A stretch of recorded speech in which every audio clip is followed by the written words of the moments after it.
All right, honorable delegates, we now shall proceed to second order policy debate on budget vote number 29, Agriculture Appropriation Bill. I now call upon the Honorable J.A. Syeenhuisen, the Minister of Agriculture, to open the debate. Over to you, sir.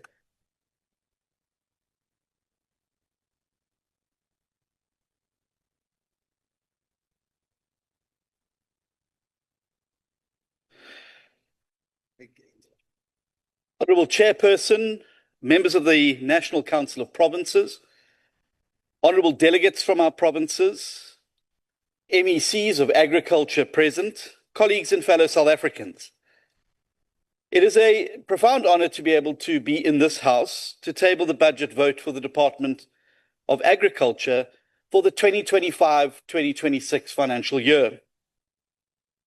While we presented this vote in the National Assembly earlier today, it is in this Council that we speak most directly to the real and urgent needs of our provinces, municipalities, and rural communities. This budget is not only about national priorities, but how we support a farmer in the Free State navigating drought, a veterinary clinic in Limpopo responding to an outbreak, or a food garden in the Eastern Cape feeding a school. This House is about delivery at the coalface. And today I reaffirm our commitment to an agriculture sector that is inclusive, competitive, resilient, and above all, locally responsive. Chairperson, South Africa's agriculture potential lies in our provinces. It resides in the citrus orchards of Limpopo and the Eastern Cape, in the maize fields of the Free State and Northwest, in the livestock corridors of the Northern Cape and KwaZulu-Natal, in the wine and fruit valleys of the Western Cape, and in the peri-urban farming belts of Gauteng and Mpumalanga and the fertile valleys of the Eastern Cape. But we also know that agricultural development is not evenly distributed. Infrastructure is decaying in rural municipalities, extension support is thin, input costs are high, and many small-scale farmers, particularly women and youth, as well as people with disabilities, still lack tenure, access to markets, and real support.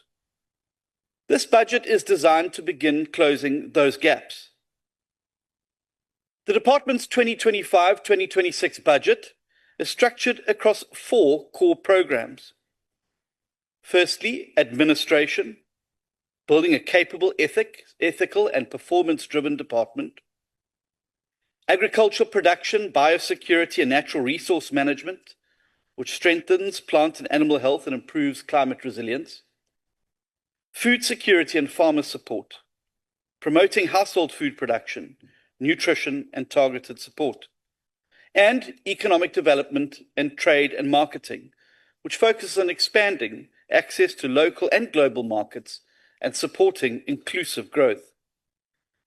What matters most, however, is not what we spend, but what we deliver.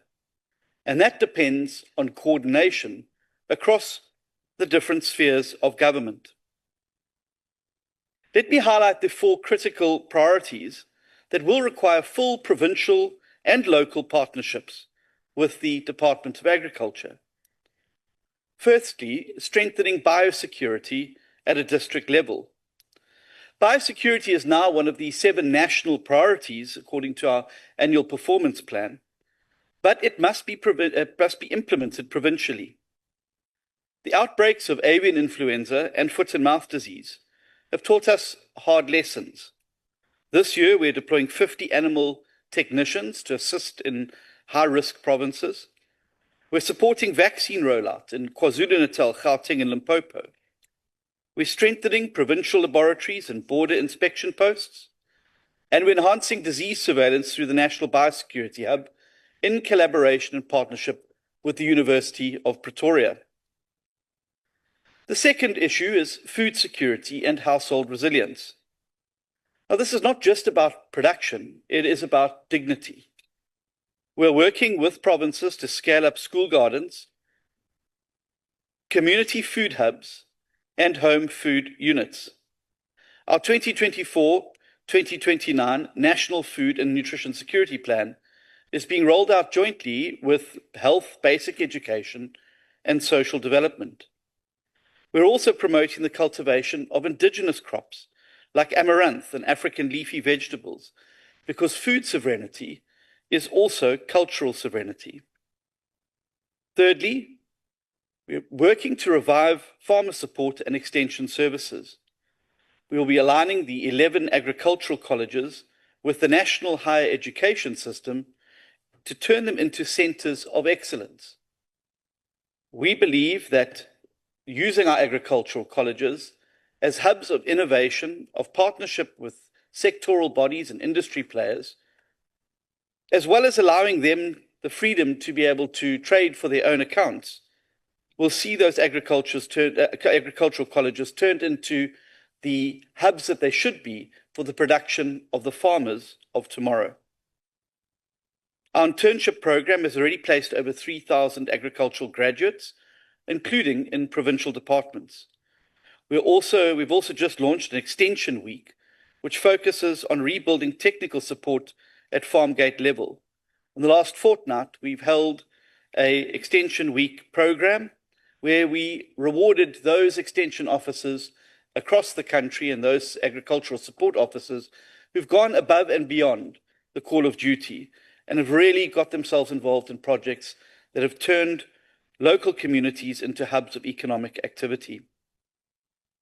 Fourthly, market access and local infrastructure. Market access is not just a trade issue, it is a rural development issue. We're obviously finalizing a revamped market access strategy and expanding blended finance access for smallholders with dedicated youth and climate-smart funding windows. But roads, cold storages, local packhouses fall outside of our mandate alone. We need our provinces and municipalities to prioritize agri-logistics in their infrastructure plans. The economic future of rural towns depends on it. But it's not only rural towns. I was asked a question in the other house a few weeks ago about what efforts local government could be making to assist. And I indicated how important these cold storage and fresh produce markets are for our local producers in South Africa. They provide an excellent hub for the trading of nutritious and wonderful food, not only in our country, but also in our region. They are price setters. But sadly, the state of many of them has not been conducive to the growth in the sector. And obviously, we've been in contact with the mayors of those particular municipalities and are looking at working together in partnership to see how we can ensure that those fresh produce markets regain their status as the real nexus of agricultural productivity and sale, as well as providing an important market linkage to our small-scale producers, and I believe that that partnership will bear fruit. In terms of the fifth aspect is food security and household resilience. Obviously, we need to make sure that every single household in South Africa has access to good quality, nutritious food. Our report that we released last year, the National Food Security and Access to Food Security report, has provided us with a very important baseline, which now allows us to drill down to a district municipality level to determine where the highest incidences of food insecurity are. What this does is now allows government agencies, provinces and municipalities to focus their resources and attention in the hotspot areas where we're really struggling with food insecurity, childhood malnutrition, and various elements of stunting. None of us should rest easy until every child in this country goes to bed with a full stomach and parents are not foregoing meals so that their children can eat. The fourth area is governance and performance monitoring. No matter how well we plan, delivery happens where governance is strong. We're introducing a new ministerial oversight framework that will strengthen alignment with the Agriculture and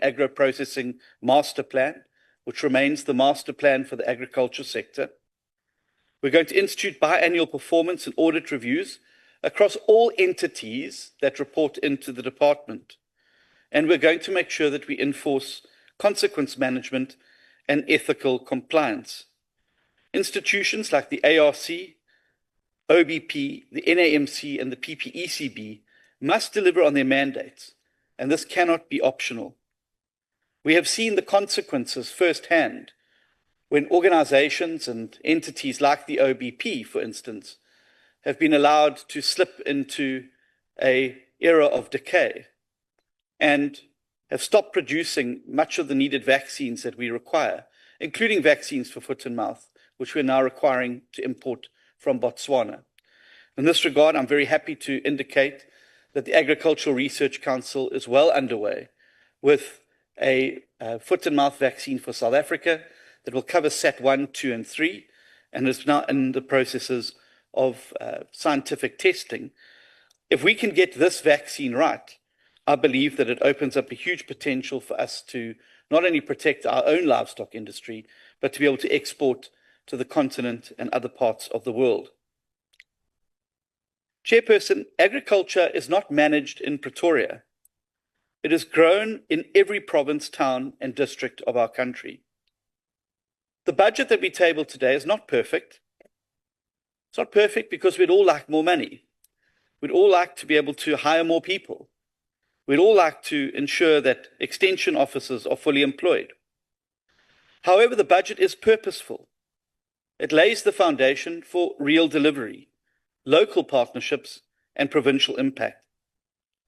As I said in a previous debate, the future of agriculture will not only be for those who have access to land, but also to those who build new systems, scientists, vets, technicians, smallholders, and entrepreneurs.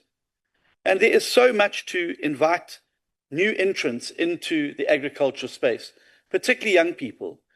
We have to move past this notion that agriculture is something where you end up with dirty hands and you spend your time planting. Agriculture is far more than that.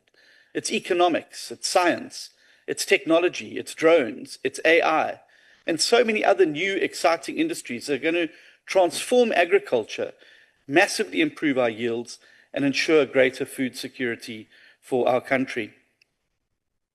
This is only going to be possible, however, if we're able to walk this journey together. It needs massive cooperation between provinces and national to face the challenges that all of us have and to ensure that we can make a difference. I fundamentally believe that agriculture is a sunrise industry in South Africa. I believe that its best days still lie ahead of it. And I believe passionately that if we do the things that we've set out in this budget to do, and that we do them well, and that we work together, agriculture will become the engine room of economic growth and jobs in South Africa. We've seen only in this first quarter how important agriculture is to our economy, leading the way amongst all the primary producers in this first quarter of GDP growth. And I want to say how fundamentally proud I am of the farmers and farm workers of this country, who get up every single morning to make sure that we are fed and to make sure that our economy grows and that they provide jobs. They are the envy of the world. And wherever I've traveled, in both the northern and southern hemisphere, our farmers and farm workers are respected and revered across the globe. Think about this for a second. Despite the fact that we are and our farmers compete against some of the most heavily subsidized agricultural systems in the world, they're still able to compete at an international level with products of impeccable quality and huge demand. And that is a huge tribute to all of them. I want to also thank the department for the incredible work that they do under very difficult circumstances to make sure that we can build a Department of Agriculture that is fit for purpose. And we are incredibly excited that this is the first budget that we are tabling for the Agriculture Department on its own since our separation from Land Reform and Rural Development. This means that for the first time in a long time, the agricultural sector will be getting the focused attention that it needs and will allow us as departments, as partners across the sector, to build an environment where agriculture can flourish and continue to provide jobs. I also want to use this opportunity, Chairperson, to pay tribute to our MECs in all of our provinces. It is an absolute pleasure to work with these dedicated men and women across the country, and to witness firsthand and on-site visits and out at various interactions with organised agriculture and visiting various projects, to witness firsthand their passion for their provinces, but also for the agricultural sectors there. And it is a distinct honour to be able to work alongside these incredible people. I then also want to say thank you to organised agriculture in South Africa, to all of our organised agriculture institutions that represent farmers, from subsistence farmers all the way up to your mega farmers. Thank you. It is a huge pleasure to work alongside you as we create an environment that will enable agriculture to flourish going forward. Chairperson, it's time for us to walk this journey together, across provinces, across parties, and across generations. It gives me great pleasure to table the 25-26 budget vote for the Department of Agriculture before this House, and I look forward to listening to the insights that the honourable members of this House, as well as our MECs, have to offer. Thank you very much.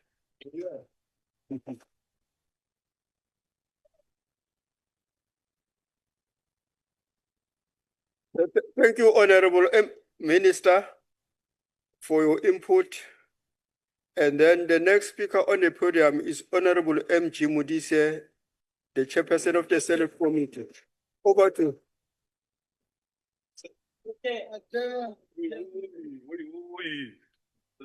Ezikapanyaza.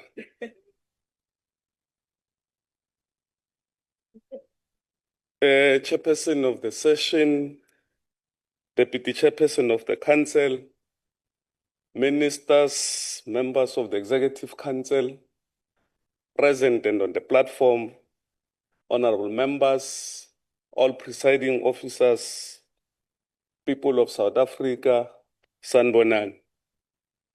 Chairperson, as a select committee, would like to take this opportunity to join President Ramaphosa in conveying our heartfelt condolences to the family of former President of South Africa, Comrade David Dafete Didi Mabuza, and we wish that his revolutionary soul rest in peace and rise in power. From the onset, Chairperson, I want to indicate to this House and the Ministry that the Democratic Alliance in the Select Committee meeting indicated when we were adopting the report that they are reserving their right to a minority view on the report. Also, Chairperson, a wise man once said, and I quote, "Life is not measured by fluent English, expensive branded clothes, or a very opulent lifestyle, but is measured by the number of faces that smiles when they hear your name." This select committee wants to be that which stakeholders of the department smiles when they hear our names. Honorable Pina, I want to assure you that we are going to present this report as it was presented and adopted in the select committee meeting, with no creative additions, no subtractions, no divisions, and no multiplications.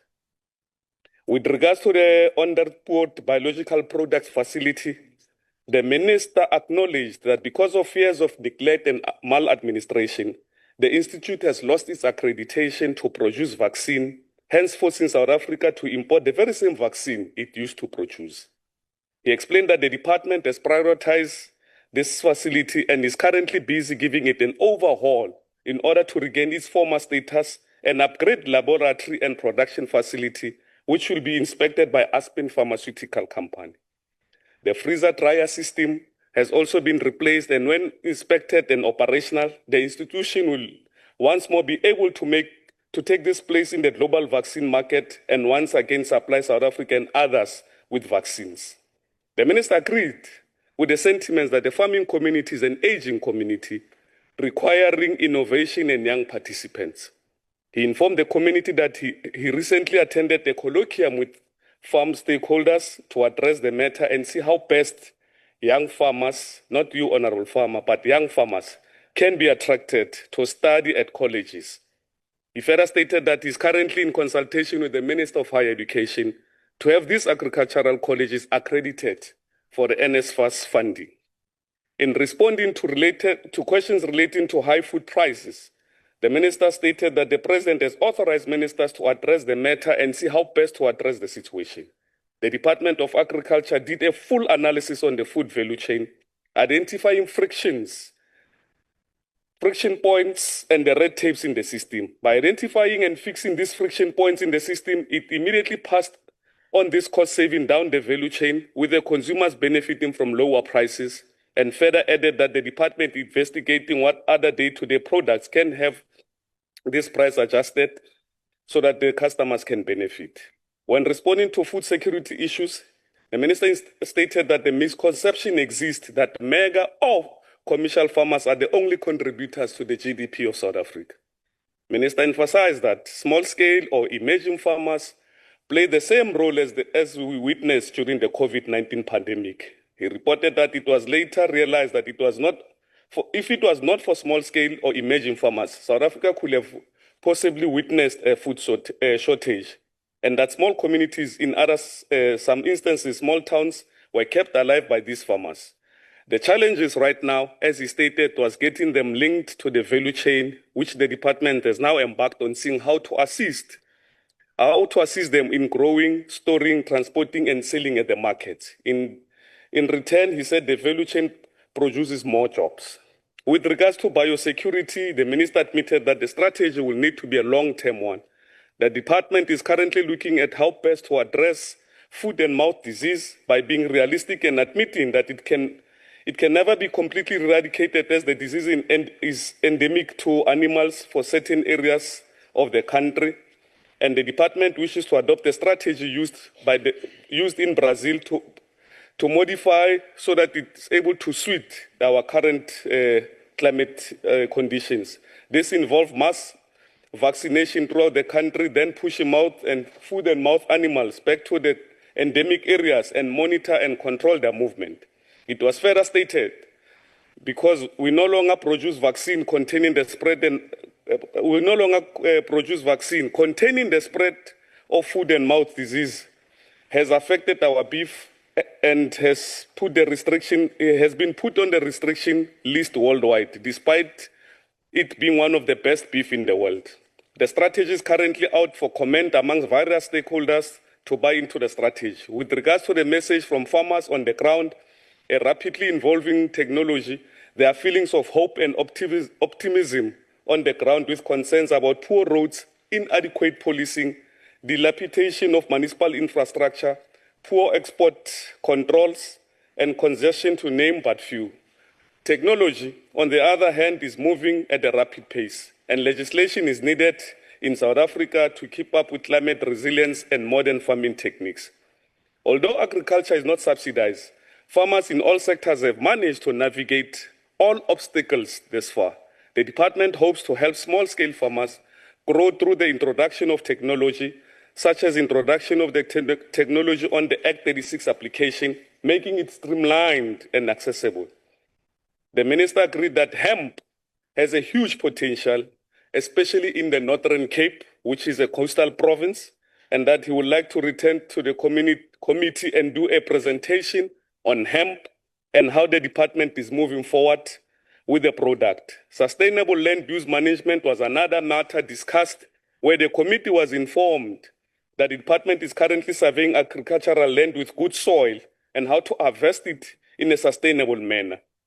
The ministry indicated that the president had just passed Sustainable Land Act recently to mitigate years of destruction of agricultural land, and together with the department to promote good agricultural habits.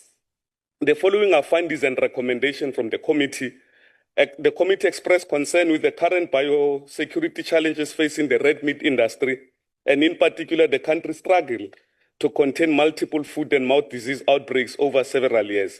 The committee notes the department response, highlighting the endemic nature of the disease in South Africa, but also acknowledging the negative impact that the poor management of under the sport biological products on agricultural biosecurity. Chair, the time is gone here, and when it disappeared, it was on 10 minutes. The committee supports the department in its current efforts to effect turnaround strategies for vaccine production and the development of mass vaccination of livestock. The committee endeavors to monitor the progress of the intervention and offers its support to the department in terms of strengthening national, provincial, and local government communication and awareness efforts around vaccination programs that should assist the department. The community noted the department's positive position regarding the value of small-scale farmers in South Africa and the important roles of this produce plays in a rural food system. The committee does, however, continue to express its concern about lack of progress in terms of improving access to markets and dedicated support towards improving crops.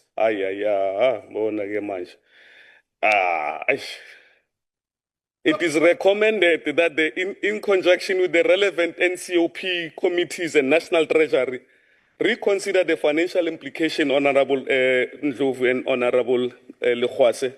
Reconsider the financial allocation made to the conditional grant supporting these activities, as it is clear that the funding of smallholders, farmers, development, training, and market access is insufficient when you do appropriation for the number of beneficiaries requiring assistance. The committee notes with concern that the pace of hemp production expansion is not what it had hoped for, having been briefed on the department progress with promoting crops production for several years. The committee urges the department to increase its effort in this regard, Honorable Capa. The committee expresses concern about the limited number of opportunities available to women, youth, and people living with disability to enter the farming sector, especially considering the aging population in the country. The committee expresses hope that the department achieves its goal in terms of a turnaround strategy on agricultural colleges and offers its support to the department through relevant Ncop structures. Honorable Bandenhorst, you are making noise, to champion the cause of increasing awareness of farming careers among women, youth, and people living with disability in the country should this assistance be required. Finally, the committee shares the department's optimism about the export opportunities for South African citrus and sentiments about the competitiveness of the South African producers on the international market. The committee wishes, however, to underline the fact that its oversight has revealed significant challenges, MEC Sambad, posed to the export market as a result of instability in the availability of electricity and its supply, including the bottlenecks at the ports. The committee recommends that the Ncop, through its relevant structures, remain focused on improving efficiency of the country's ports and improve the stability of electricity supply to rural agricultural centers. It is against this background, Chair, that as the committee we have made the commitment to the Minister and the Deputy Minister and their DG, that the select committee is not a ho-ho to them, and that they must never feel scared to contact the committee at any given day, as we want to work with them for the benefit of the people of South Africa. Ours is not about political chip scoring points, but to ensure that at the end of the day, the people of South Africa benefits from what government wants to do for them. And therefore, Chair, as the select committee, we support this budget without any hesitation. I thank you.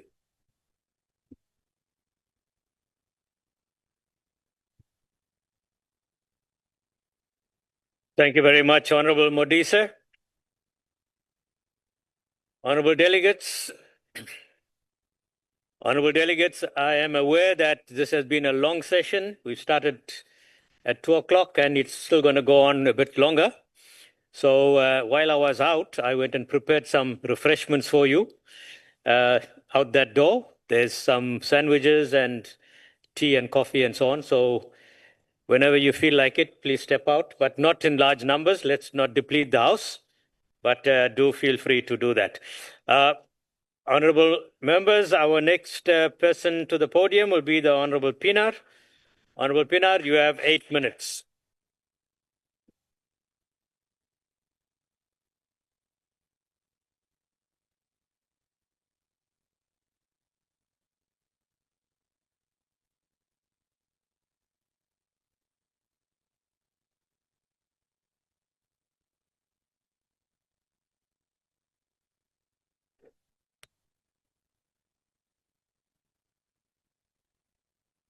Honourable Chairperson, Agbare Minister, Honourable Members of Parliament and the Ncop, and most importantly, my fellow South Africans. Tsobela, good day, goeiedag.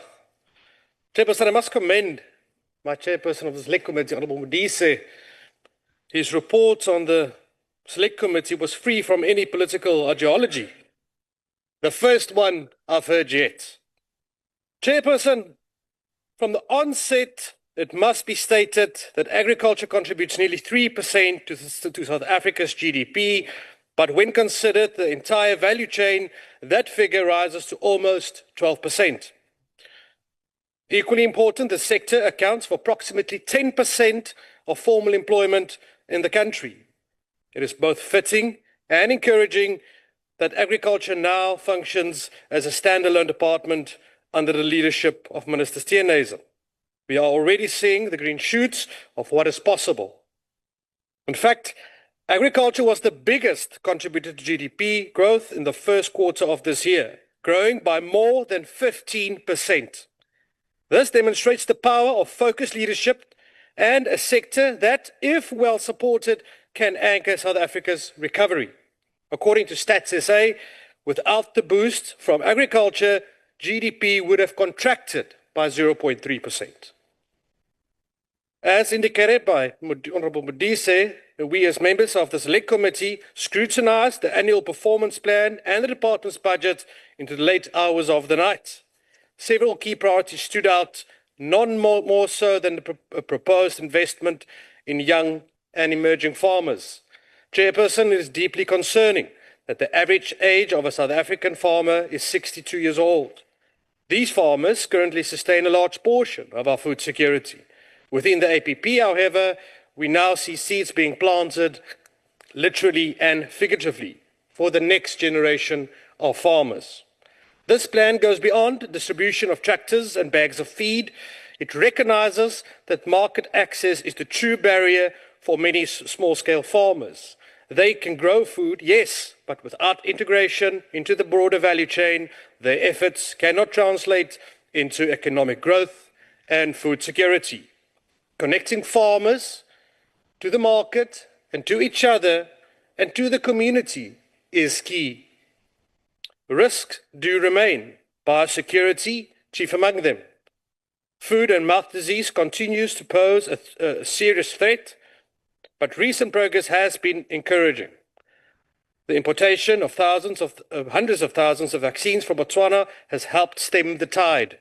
Encouragingly, these imports are only temporarily, as the Minister has already begun work to ensure domestic vaccine production resumes at Onderstepoort, marking a major step in securing long-term biosecurity. As the Minister rightly pointed out, as South Africa, we will never be entirely free of foot and mouth disease due to transmission from buffalo in many of our game reserves, but with proper management and cooperation from all agriculture stakeholders, we can protect our export markets and keep the sector secure. For too long, the vaccine program and biosecurity infrastructure were neglected, but as the DA, we welcome the current direction and the promise it holds for the sector. Another highlight of the department is its plan to reduce dependency on external contractors. For years, contractors have bled the public sector dry, often delivering substantial services at inflated costs.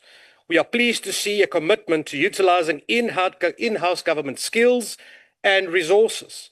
This is long overdue. Chairperson, We must remember, a plan is only as strong as its implementation. Budgets can be balanced and policies well written, but they mean little if officials responsible for execution are not held to account. What gives me real hope, however, is the Minister's consistent engagement with farmers and farm workers on the ground every week. There is no substitute for listening directly to those who live in this sector daily. Ask a biologist about maize meal, and they will tell you about the ideal growing conditions. Ask them to plant maize meal for a nation, and they will likely fail. Ask an economist how to grow the sector, you will see figures, forecasts, and models, but speak to a farmer, and you'll get the lived wisdom of generations. And it is this wisdom that must inform our way forward in obtaining food security. Chairperson, farmers remain concerned, and justifiably so. Fluctuating commodity prices, unpredictable weather patterns, farm murders, rural safety, and the spectre of unconstitutional land expropriation without compensation all cast a long shadow. But hope remains. And with this department's new direction, there is cause for optimism. As the Democratic Alliance and as a public, and we will push for an agriculture sector that is sustainable, inclusive, and secure. And in closing, Chairperson, we support this Minister and we support his budget. I thank you. Siyabonga. Thank you very much, Honorable Pinar. The next person to participate in this debate is the Honorable Madopa Mtetwa, the MEC for Agriculture in KwaZulu-Natal, and I'm told that she's on the virtual platform. Thank you, Honorable Chairperson, Minister of Agriculture, Deputy Minister of Agriculture, honorable members, ladies and gentlemen. The Department of Agriculture is seized with matters of ensuring adequate food security for all South Africans. In our province, particularly KwaZulu-Natal, we are contributing to this goal as well as in our quest to address poverty and hunger. We are determined, together with the Minister and all stakeholders, to ensure that we leave no one behind as we seek to end hunger in our province. To achieve the goals we have set for ourselves, as outlined by the Minister in the budget speech, we are committed to supporting younger people who are in the agricultural sector, empowering women and persons with disability, supporting the development of subsistence, smallholder and commercial producers, and providing ongoing training and mentorship of smallholder producers. Sector transformation is imperative. In this case, we acknowledge that communal farmers in rural areas still face greater difficulty in accessing support to grow in the sector. They are still on the primary production in the value chain. We are looking at implementing solutions to help them bring closer to development. We have noted with some concern the issue of aging farmers in the sector. And this is why in the province of KwaZulu-Natal, we are developing the young farmers who are in our colleges in mentorship program, and that is so important. In our province, we are using the Ncop Owens Tollens Dara College of Agriculture for training of students and farmers. We have also developed seed multiplication program in our research station in an attempt to reduce budget on acquisition of seeds and instead using our own facility to produce seeds. Addressing the Black Business Council in June 2025, the Minister of Agriculture, Mr. John Stayson, declared that, I open quote, one of the central communities of the commitment of the Department of Agriculture over the next 5 years is to substantially increase the share of Black producers in South Africa's total agricultural output from 8% currently to at least 20%. This is not just a policy statement. It is a targeted outcome that informs how we allocate resources, structure partnership, and measure the impact of public programs. When State South Africa released the first quarter economic performance, they indicated that the GDP expanded by a small margin of 0.1, and this was attributed to agricultural industry's contribution. While South Africa is looking for bigger economic growth margins, it is encouraging to note that this industry is helping the national economy. It thus falls upon us to increase our effort to support more farmers and industry partners. The minister has indicated in his public engagement that, I quote, our food system are under pressure from disease, from drought, from geopolitical shocks, and from a changing climate.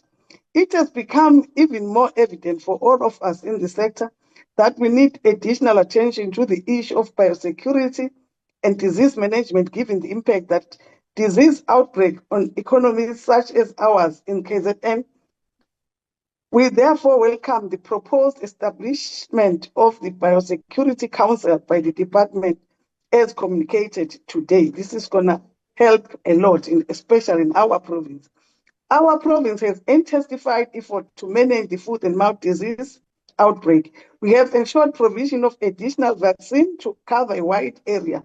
We are also conducting additional disease surveillance in other parts of the province, working with the national department. We encourage farmers and industry leaders in the sector in KwaZulu-Natal province and across the country to embrace the changes needed to protect this important sector. Every year, the departments provide financial and production support to farmers through the conditional grants and voted funds. We are now focusing on ensuring that the farmers we support, especially black smallholder farmers, with accessing new markets for their produce. This will empower them and ensure their improved participation in the mainstream agricultural economy. State SA recently released the agricultural industry report that looked at the financial, production, employment, and relation information for the commercial agricultural industry in South Africa. This report highlighted that 491 billion was generated from the industry and livestock, and the industry more money with 186 billion generated. Other significant contributors were mixed farming, which is crop and livestock, which were given 115 billion, horticulture 103 billion, and field crop, which was given 74 billion. These results should serve as a push for additional investment to the agricultural sector because it holds significant job creation prospects, even among the lesser skilled members of the population. The Department of Agriculture may no longer reside in the same ministry with the Land Reform and Rural Development. However, we still must maintain strong ties among these two interrelated areas to ensure that we don't lose focus on what had already been planned and committed. We also believe there are programs where we could help each other out when it comes to funding. As a result, cooperative agreement between the two departments and how they interface at provincial level needed to be explored. We have done that in KwaZulu-Natal and we're seeing positive result of engaging the Department of Land Affairs and Rural Development. The department is looking for greater cooperation with the National Department of Water and Sanitation to strengthen its drive to transform the water sector for agricultural development. Since water rights licenses are part of the condition of funding, it is important that there are no undue delays on the issuance of the licenses and authorization. We understand that the new entrants into the sector may face compliance challenges, but with greater awareness creation, we can improve in this area.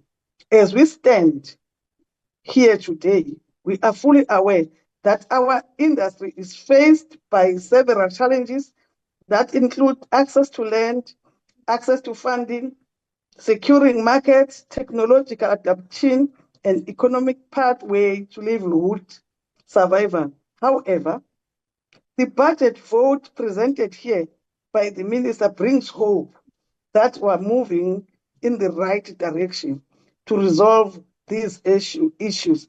I, therefore, on behalf of KZN, say we agree and we're supporting the budget that was tabled today.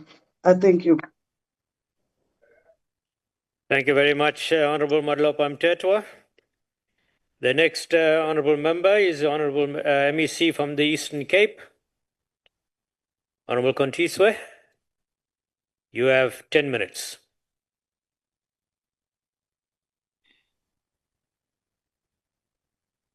Thank you so much, Honorable Chair. Good afternoon, good evening to you, Honorable Chair and Deputy Chair of the Ncop, the Deputy Minister and the Minister of Agriculture, the Chief Whip of Ncop, permanent delegates and distinguished guests, and the media. Chairperson and honorable delegates, the Eastern Cape stands at a pivotal moment in reshaping its rural economy through agriculture.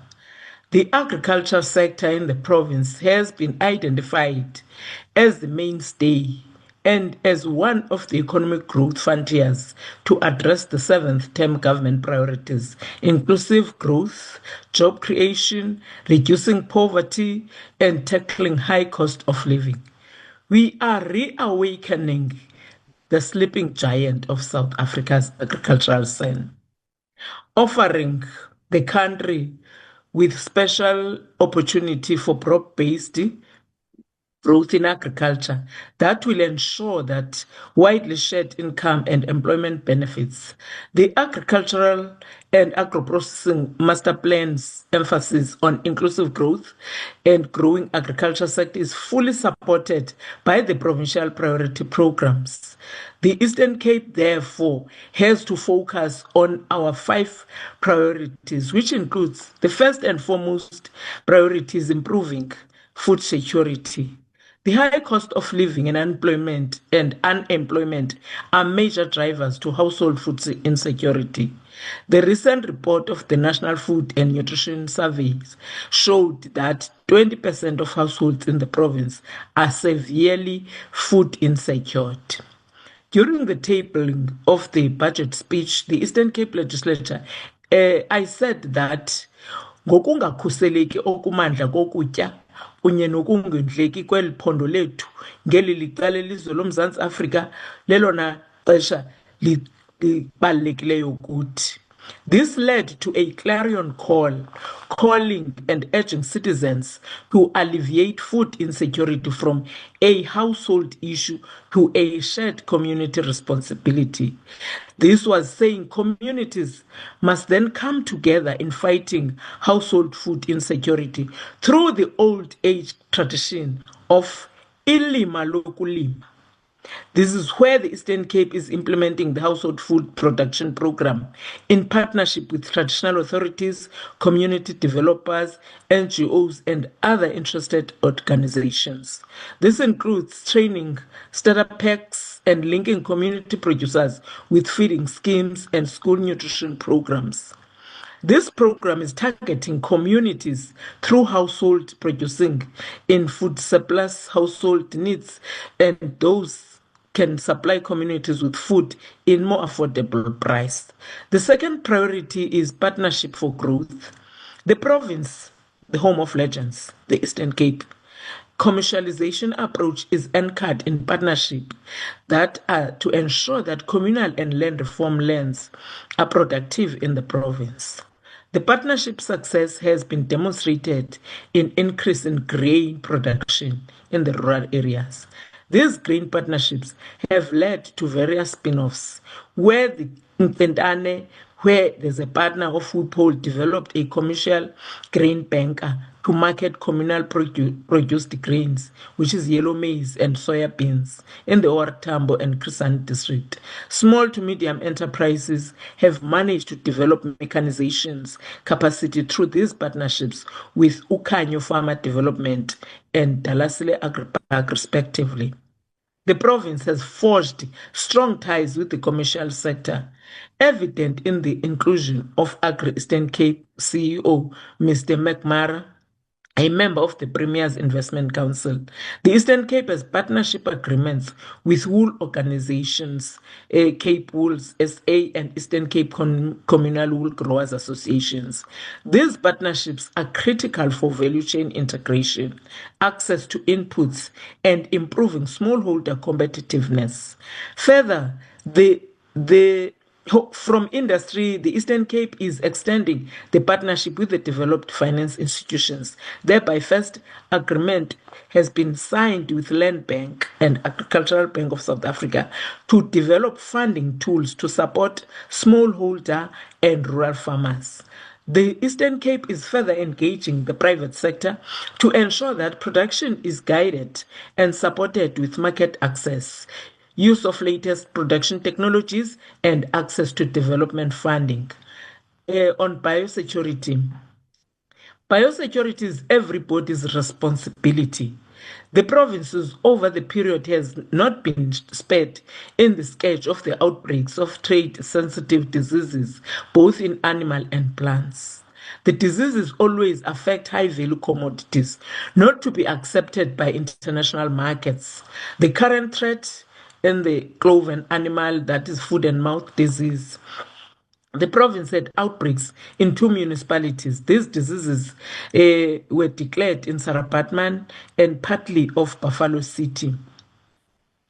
To date, I am happy to hear that the National Department of Agriculture confirmed that foot and mouth outbreaks in the 2 DMAs in the Eastern Cape and Limpopo have now been successfully contained.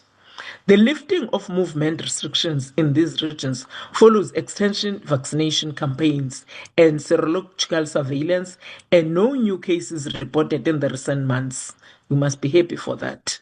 The Eastern Cape has led in ensuring that control of the FMD requires various stakeholders and commends commitment shown by the communities, farmers, and farmer organizations such as Agri-Eastern Cape, the milk producers organizations, and the National Wool Growers Associations, the African Farmers Association of South Africa, as well the district and local municipalities, particularly the Kocha municipality.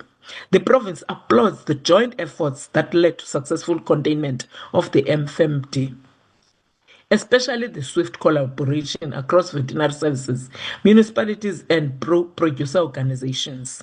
This demonstrates the importance of community-led surveillance and rapid response mechanisms, swift responses that will lead to National Department of Agriculture.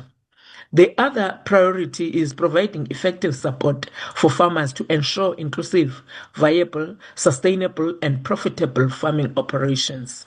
The Premier of the province, Eastern Cape, has directed the province to commercialize 100 farms to about 10,000 hectares of irrigated land that will be optimized to ensure increased consumption of locally produced food and localization of value chains through agro-processing and marketing. In this age of climate change, it is no longer possible to develop agriculture only under a rainfall system because of the climate change. Development and revitalization irrigation schemes are an integral part of growing and inclusive and sustainable agricultural sector in the province. The 10,000 hectares of irrigated land is in the old irrigation schemes, currently in hands of rural communities.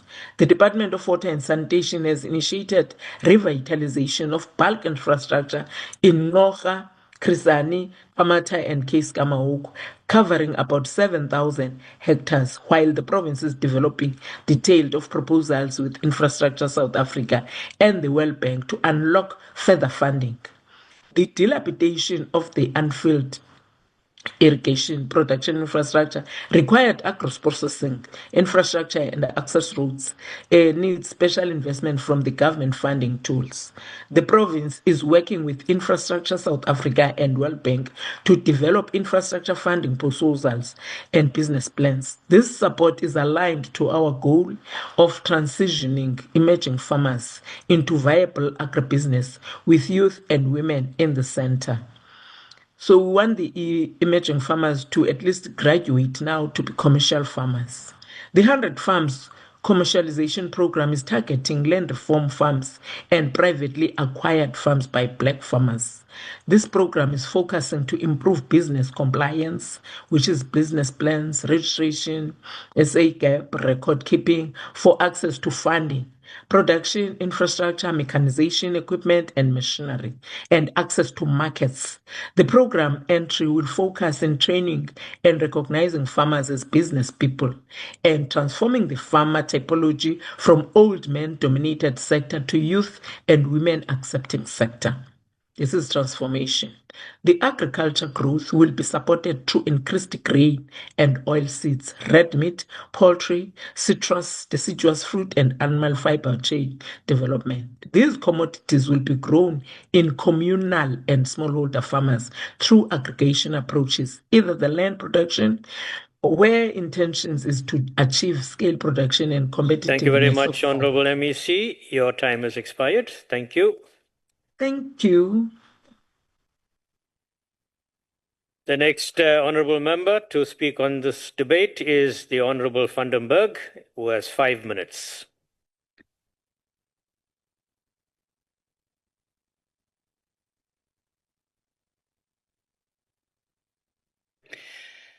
Thank you. Honorable Speaker, members of the House, and fellow South Africans, ek groet u op hierdie koue Kaapse aand. As we rise to debate the 2025-26 budget allocation for the Department of Agriculture, a sector critical to our nation's food security, economic stability, and rural prosperity, we realize that agriculture is the backbone of South Africa, sustaining millions of livelihoods across diverse farming activities. This proposed budget must address modern challenges like navigating through export tariffs and trade agreements, international market shifts, threats like animal and plant diseases, as well as traceability of products for biosecurity and export. Due to the scale and diverse nature of the agricultural sector, the Department of Agriculture will have to actively network and collaborate with role players and other departments. We need to see open and clear agricultural support from national and provincial level towards partnerships with NGOs and agri-role players like RMIS, RPO, NERPO, SAI, TLU, Agri-SA, poultry growers, and many more. From our perspective, this budget must prioritize practical, sustainable solutions that empower all farmers, protect productive land, and ensures food security for generations to come. South Africa's agricultural sector is a tapestry of commercial giants, smallholder enterprises, subsistence farmers, and emerging industries like hemp and beekeeping. The Freedom Front Plus demands a budget that supports this diversity while also addressing systematic inefficiencies without discrimination against white and other minority groups. Lessons from the past have value and should be embraced. The Hartswater Vallei, Hartsvallei, Boegoeberg, and Klein Willem irrigation small farm projects are excellent examples where a new farmer could start small and build himself up as he progresses in an agriculturally focused area with good service suppliers and clear, supportive markets. There are still more areas along our rivers that can be developed in the same way, and this should be considered. Commercial agriculture should be supported as it drives exports, jobs, and economic growth, yet it faces rising costs, politics, and climate pressures. We call for agricultural research into drought-resistant crops and livestock breeds. We call for more support towards rural infrastructure. Rural farmers are crippled by inadequate infrastructure, poor roads, expensive electricity, and limited water access. Water scarcity and quality threatens agriculture. We need joint projects to rehabilitate sewage systems, protecting farmers from upstream mismanagement. We are alarmed by the department's inefficiencies, such as a dysfunctional onderstepoort and lack of veterinarians. Also, the National Agricultural Marketing Council. Chair, a small farmer farms and cannot be a marketing specialist too. Let us look at municipal and provincial markets to improve market access. We are also concerned by the heavy cost premium paid by this department towards BEE mandated markups on tenders, as this weakens our country and leads to the benefit of only a few elites. In conclusion, Honourable Speaker, the Freedom Front Plus supports a budget when it empowers farmers, protects productive land, and ensures food security through practical solutions. Let us build a future where our farmers, commercial, smallholder, and emerging can be safe in their house and on the fields, protected from harm, and stand tall as stewards of our land and guardians of our prosperity. Then, Chairperson, I would also like to thank our 3 Afrikaner leaders for their recent visit to America and their efforts to save the country from poor decisions and bad friendships in the past. Thank you very much, Honourable van den Berg. The next honourable member to participate in this debate is Honourable Masipa from the Western Cape.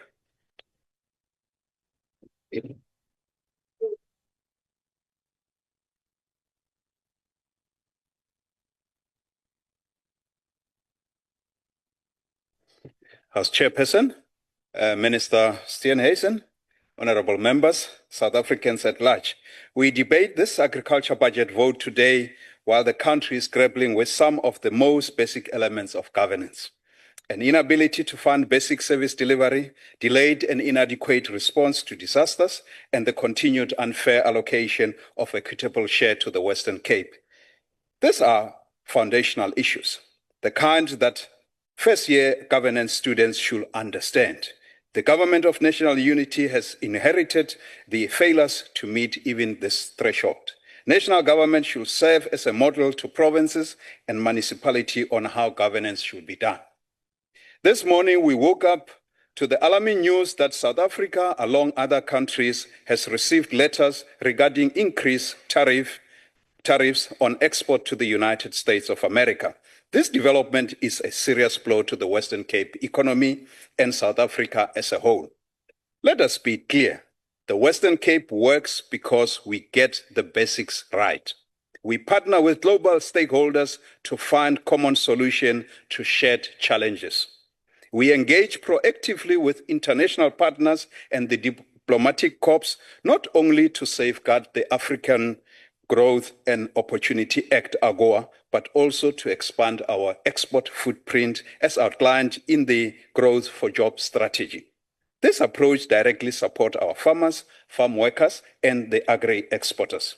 This is what it truly means to be stronger together, a slogan the ANC frequently recites, yet rarely demonstrates in practice.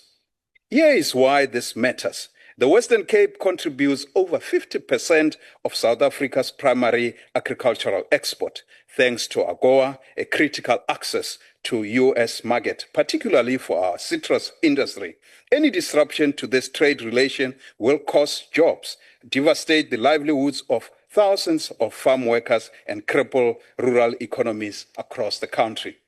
The Democratic Alliance does not object to the President exercising his constitutional authority to sign bills into law. But when those decisions are shaped by ANC factional politics rather than the best interests of the country and result in the erosion of essential agricultural trade partnerships, they represent not only poor governance, but a betrayal to our constitution and South Africa's economic future. Section 27 of our Constitution enshrines the right to access healthcare, food, water, and social security. These rights are fundamentally linked to agriculture. Farmers are at the center of food security, not just by putting food on our tables, but also by employing thousands of South Africans across the agricultural value chain. Yet, while farmers are trying to grow their economy, they are being forced to do so in an environment where criminals operate with impunity, infrastructure collapse, and government policies are often more concerned with political control than economic impact. The findings of Zondo Commission gave South Africans a front row seat to the destruction of the state capacity. Many of those implicated remain in the benches of some of the ANC today.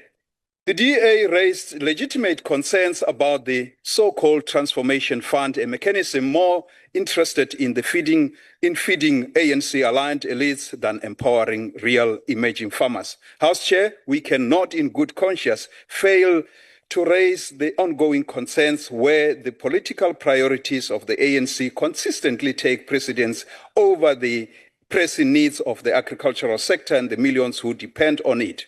South Africa deserves a government that values results over rhetoric and action over slogans. Honorable Masipa, please take your seat. Honorable Farmer, on what rule are you standing? Just want to know the members. No. On make what a rule are question you on the standing? DA's. On what rule are you standing? Sorry, you're out of order, Honorable Farmer. Please take your seat. Continue, Honorable Masipa. Thank you, Chairperson.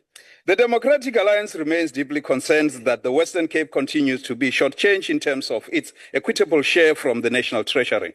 The current budget formula, based on the original 1996 constitutional framework, does not reflect present-day realities, particularly the significant in-migration to the Western Cape, which has placed increased strain on infrastructure, especially roads and underground systems. It is time for a recalibration of this formula to align with the demographic shifts and service delivery responsibilities. We have also had ongoing frustration around the lack of network coverages in the rural areas, which severely hampers not only farmers but also South African police services in combating rural crimes. We therefore welcome the efforts of Minister Malatsi in facilitating the entry of players like Starlink into the South African market. However, it is clear from the ANC's rigid BEE requirements are obstructing progress in this regard, hindering innovation, limiting connectivity, and compromising rural development. Fortunately, under the Government of National Unity, we now have DA federal leader serving as a minister, standing firmly with our farmers, farm workers, and every South African who values food security, job creation, and rural advancement above narrow political interest. While the Democratic Alliance supports this budget, Minister, we must bring urgent matters to your attention, especially those raised during our deliberation of Division of Revenue Bill process. We request that you urgently engage National Treasury Minister to address the challenges related to the comprehensive agricultural support program. Could you please take your seat? Honorable Kaunda, on what rule are you standing? Yeah. Let me apologize in advance. I'm rising on Rule 61B. Let me apologize in advance that I'm from KZN and I may not pronounce honorable members' surname properly. But honorable Masipa, it's on B. On B, the honorable member is deliberately making a statement which is false in this House when he suggests that the Transformation Fund is designated for few individuals to eat. I submit, Chair. All right, thank you very much, Honorable Kaunda. We will look into that. But in the meantime, we'll allow the honorable member to continue.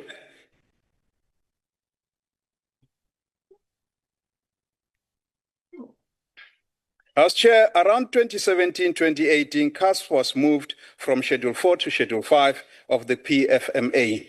placing full control in the hands of national department. This shift has unfortunately led to serious implementation delays. Funds often reach the provinces and therefore the farmers too late in the cycle, sometimes contributing to the liquidation of black emerging farmers. Emerging farmers cannot thrive in an environment of uncertainty. The delays undermine transformation, job creation, and the sustainability of black-owned agricultural enterprise. In contrast, the Land Bank has devolved its credit decision-making to provincial level, recognizing the importance of provincial insight and agility. A similar approach is needed for CASP, allowing provinces to align disbursement with blended finance mechanisms supported by the Land Bank and other commercial banks. Without predictability, provinces are unable to issue financial undertakings, leaving emerging farmers stranded in the application process for blended finance. This is something that must change if we are serious about real transformation and rural economic growth. Finally, it will be remiss of me not to commend Minister John Syeenhuisen for progress made in unlocking export markets since assuming office. If the House was allowing, I was going to ask you to clap hands for him. The Democratic Alliance also welcomes the minister's whole sector approach to controlling foot and mouth disease. In 3 months, the DMA provisions in Limpopo and Eastern Cape has been lifted, particularly to assist farmers to continue with their business.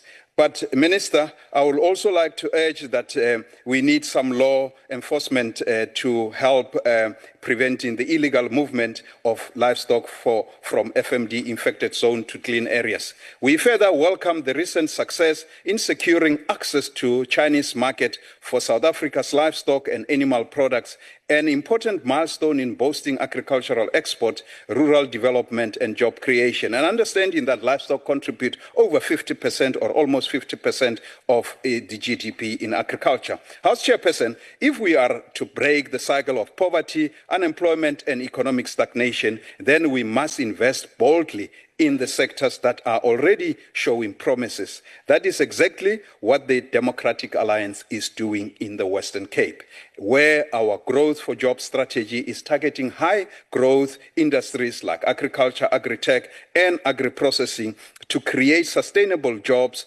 especially in rural communities. Through investment, innovation, and infrastructure, we are building the economy that works for all, not for the few that farmers represent.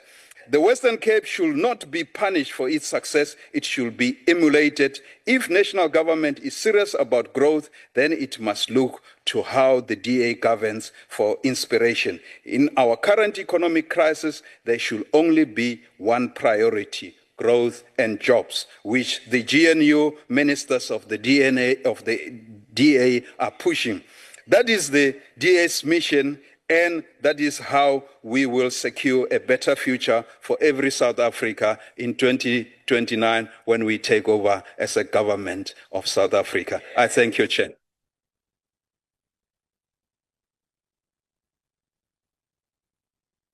Thank you very much, Honorable Masipa. The next honorable member to speak is Honorable Nodada. And Honorable Nodada, you have 12 minutes.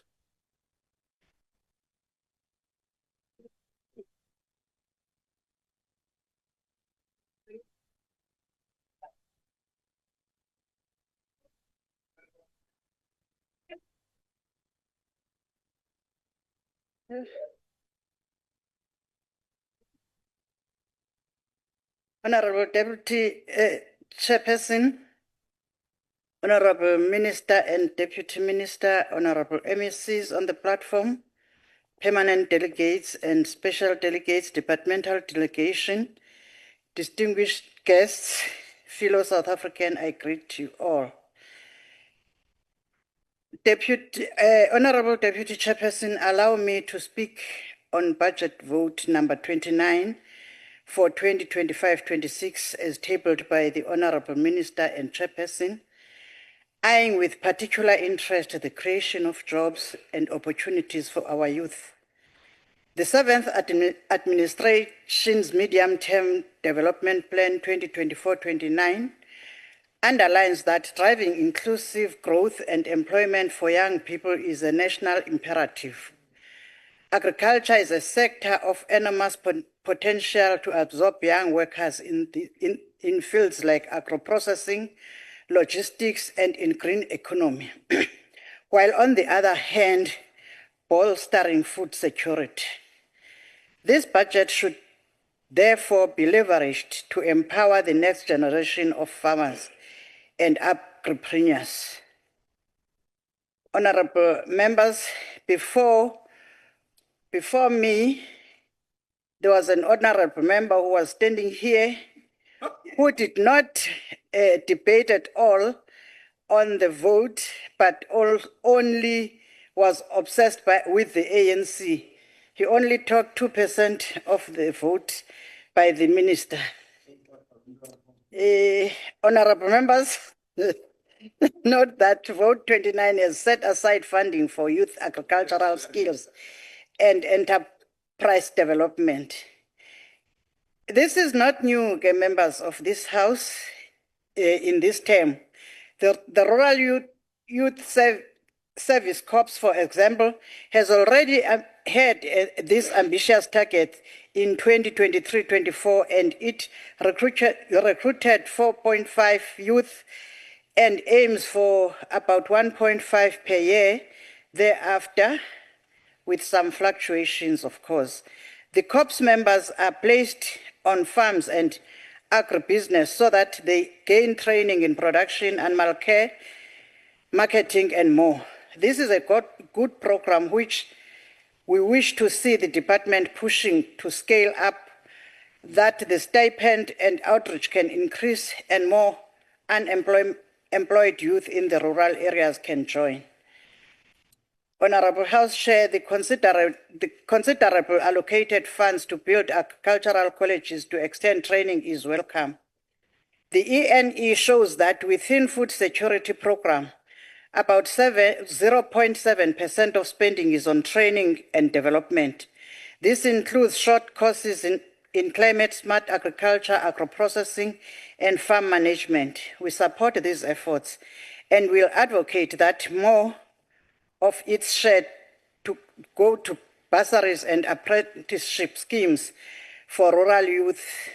In this way, young person can learn to operate tractors, manage irrigation schemes, or process fruits.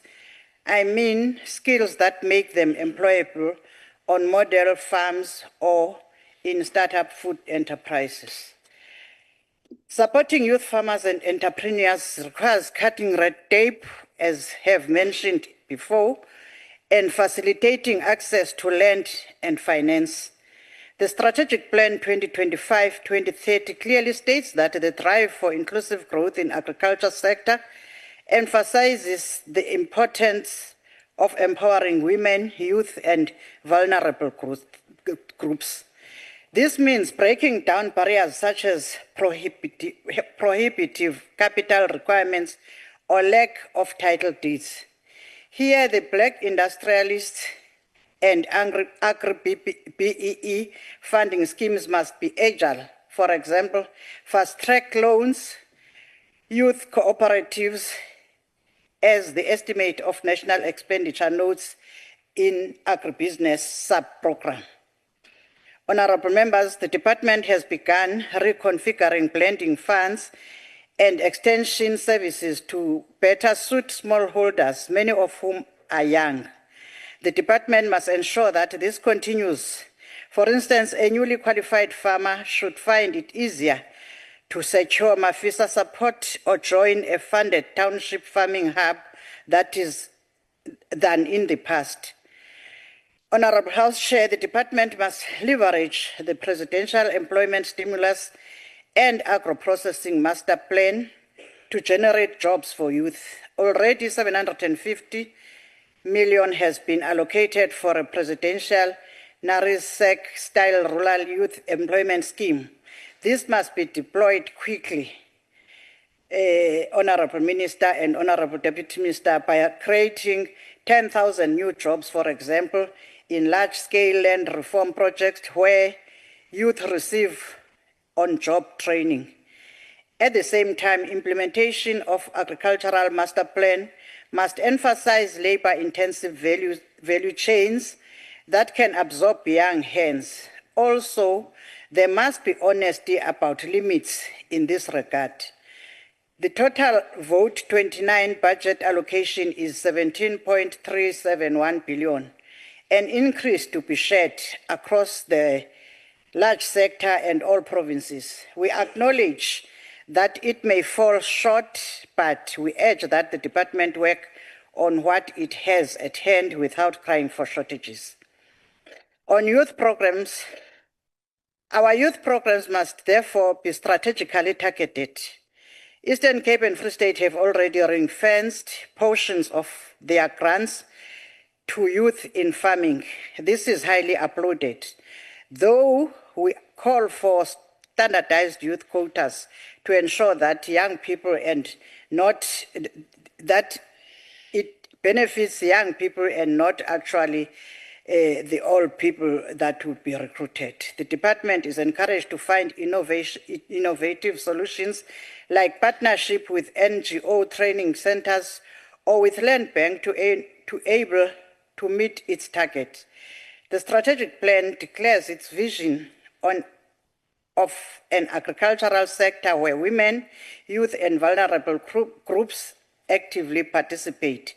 That is what we would like to see implemented. As I conclude, Honorable House Chair, as the ANC, we want to emphasize that food security and transformation will only be realized when investment is made to youth, the future of the country. By grooming them now, the skilled labor force of South Africa is created. Affirming women and youth and vulnerable groups is in the foreword of the Presidential Medium-Term Development Program and must be carried out. ANC supports the budget vote. I thank you. Thank you very much, Honorable Hlangisa Nodada. The next person to participate in this debate is Honorable Rockman, the MEC for Agriculture and Rural Development from the Free State. You have 10 minutes.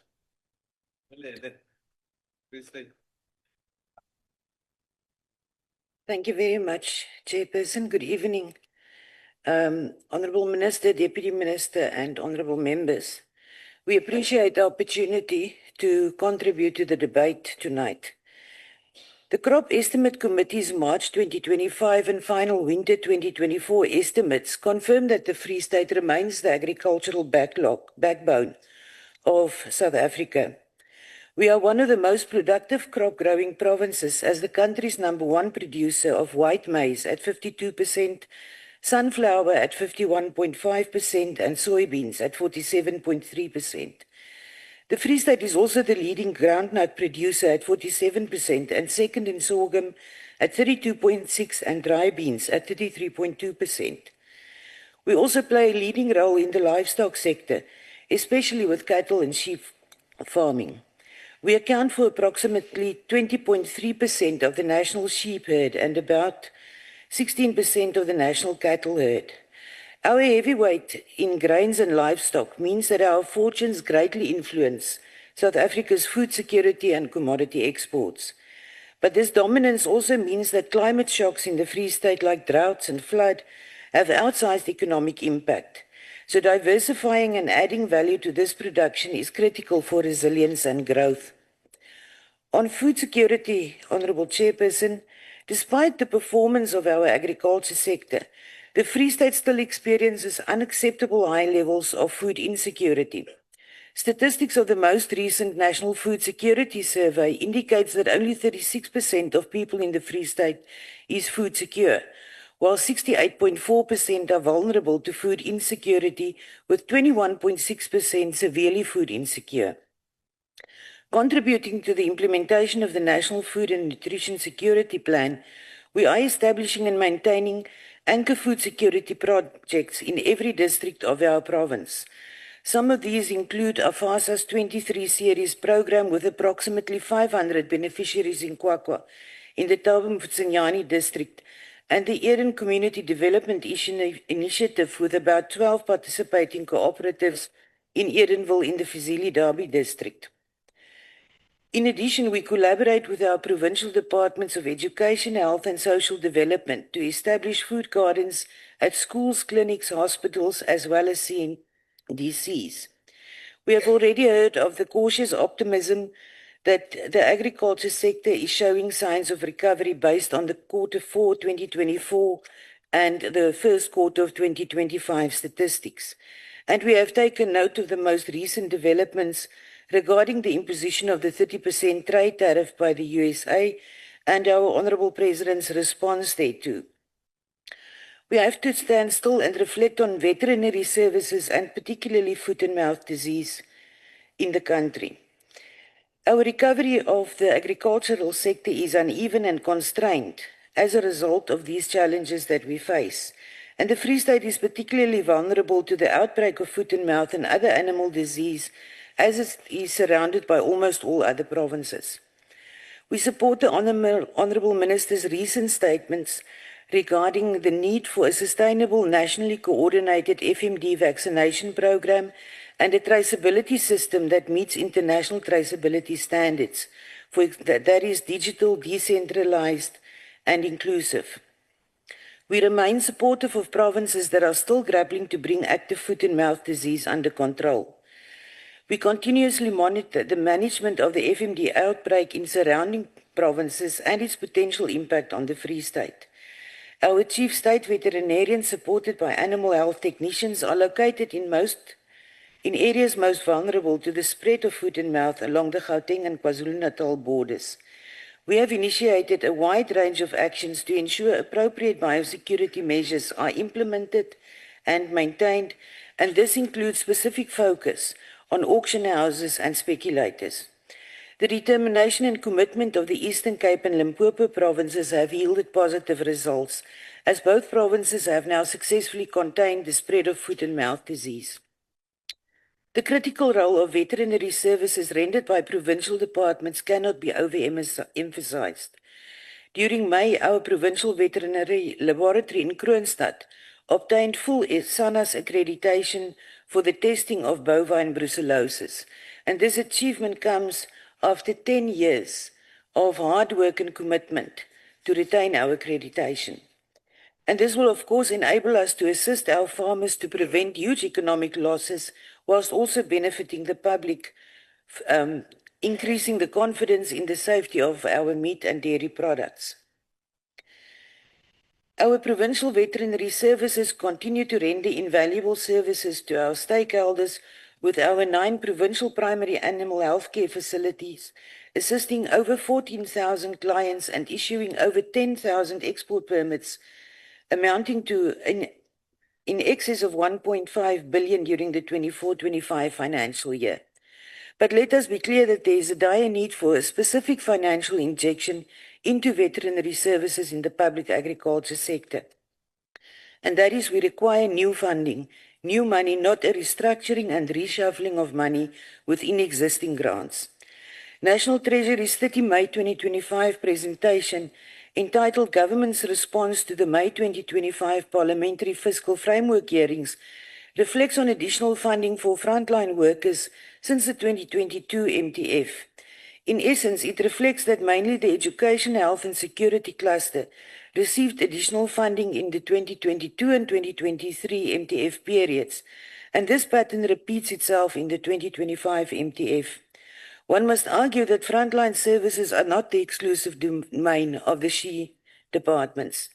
Given the critical role that veterinary services play with regard to food security and biosecurity, there is a compelling argument that additional funding should be allocated to enable an increase in the human resource capacity in veterinary services across the country. At the start of the 7th administration, we implemented a youth outreach strategy through our Youth in Agriculture dialogues, and in the space of 2 or 3 months, we reached over 1,400 young people in agriculture in all our districts. And this culminated in a Youth in Agriculture Summit that took place at the end of March 2025. The Youth in Agriculture is a diverse and dynamic group of individuals with different socioeconomic backgrounds, geographic locations, level of education and access to resources. They battle with access to land, climate change, finance, both access to credit and development funding and markets, the rising cost of inputs, fluctuating commodity prices, unpredictable weather patterns, and inadequate infrastructure. These characterize the barriers that restrict young producers. We also had to acknowledge that one of the barriers faced by our youth is the bureaucratic processes and systems of the public sector itself. There is no one-size-fits-all approach to enhance youth participation in agriculture. It requires of us, for example, to re-engineer our funding processes and to be able to respond faster and most appropriately to short and medium-term requests for support whilst continuing to work on longer-term empowerment solutions. I am very pleased that the Select Committee also quite correctly identified the funding gap that needs to be addressed quite urgently. By way of illustration, for the 25-26 financial year, in the Free State we received just over 1,400 applications for funding for CASP, and we can barely fund 50. That is the scope and the extent of the funding gap that exists. We also want to bring to the attention of the Ncop that there is a need to further strengthen the work that the National Department has initiated with Lesotho, and I'm sure other countries as well, to bring stability and peace to our farmers, specifically on the 485-kilo borderline with Lesotho. That is from Zastron in the Garib district to Manonsa in Thaba Mfutsanyani. There are numerous factors that contribute to the challenges, and the department should continue to pursue the working relationship with the Lesotho government that will result in an official agreement that will give practical effect to our efforts to strengthen the agriculture sector in both our countries. As I conclude, Honourable Chairperson, let me just indicate the discussion around agricultural colleges and the alignment with national has been on the agenda for many years. What is needed is sufficient funding into curriculum development and implementation, infrastructure on and off farm and research, failing which agricultural colleges in the higher education sector will face exactly the same challenges as they are currently facing. Thank you. Thank you very much, Honourable MEC. The next honourable member to participate is Honourable Sloper, the MEC for Agriculture and Rural Land Development and Environmental Affairs. Honourable Sloper. Thank you very much, House Chair. And let me greet you, the Minister, the Deputy Minister, honourable members, and safe to observe the protocol as established and move straight. Honourable Chair, through your permission, I request to close the video so that my network can be safe. Thank you very much. Honourable Chair, it gives us a pleasure to address this August House to give a perspective of the status of agricultural development in Mpumalanga. Chair, on agricultural development in Mpumalanga province, the agricultural sector plays a vital role in Mpumalanga's economy, and that includes its enormous contribution to the economic vibrancy of the province and igniting agricultural participation by communities, including those from previous disadvantaged background, and even more specifically the women, youth, and people with disability. Chair, as Mpumalanga, we pride ourselves and value the rich soil and the favorable climate that we have. That makes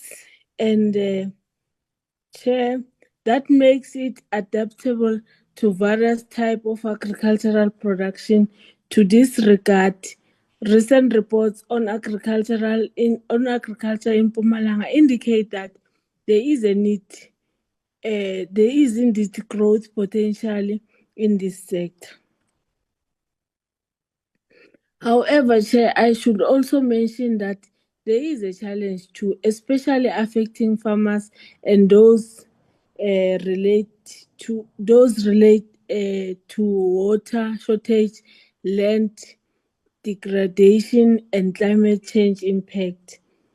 These challenges need urgent intervention. A decision to invest in water infrastructure in the budget could lead to improvements in irrigation system. This would only benefit farmers, but would also improve food security in the province. When farmers have reliable access to water, they can produce more food which support both local and national food suppliers. On market development and infrastructure expansion, Chair, we are indicating that the Mkhuhlu Agri Hub is now fully operational, supporting 74 small-scale farmers and supplying produce to the government nutrition program and provincial hospital. The Mkhondo Agri Hub is undergoing refurbishment and will be integrated into the nutrition initiative alongside Mkhuhlu. The minister has emphasized the need for having the agri hubs in making sure that we store a lot of food in terms of having enough food for the future or food for the nation.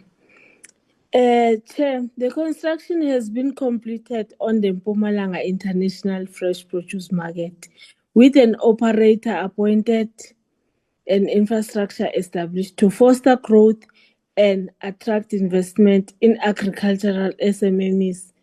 The state-of-art facility will be opened in the very near future, Chair. The minister will indeed be invited in this regard when the Premier opened the state-of-the-art facility. On grain value chain development, Honorable Chair and members, the two grain agro-processing mills, the Rusk milling in Siyabe village and Ipakeme milling in St. Branskraal, have been completed and handed over. And this remarkable achievement enables 91 farmers to process crops from over 4,000 hectares of communal land.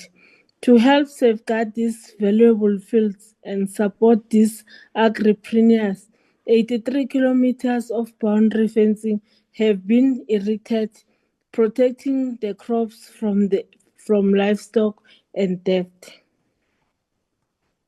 On development of the agricultural industry, Chair, at the Mpumalanga Agri Park, we're excited about our new infrastructure, including a 20-saw piggery operated by Esperanza Cooperative and 7 refurbishment broiler houses that supply 35,000 chickens of local co-ops and government nutrition program.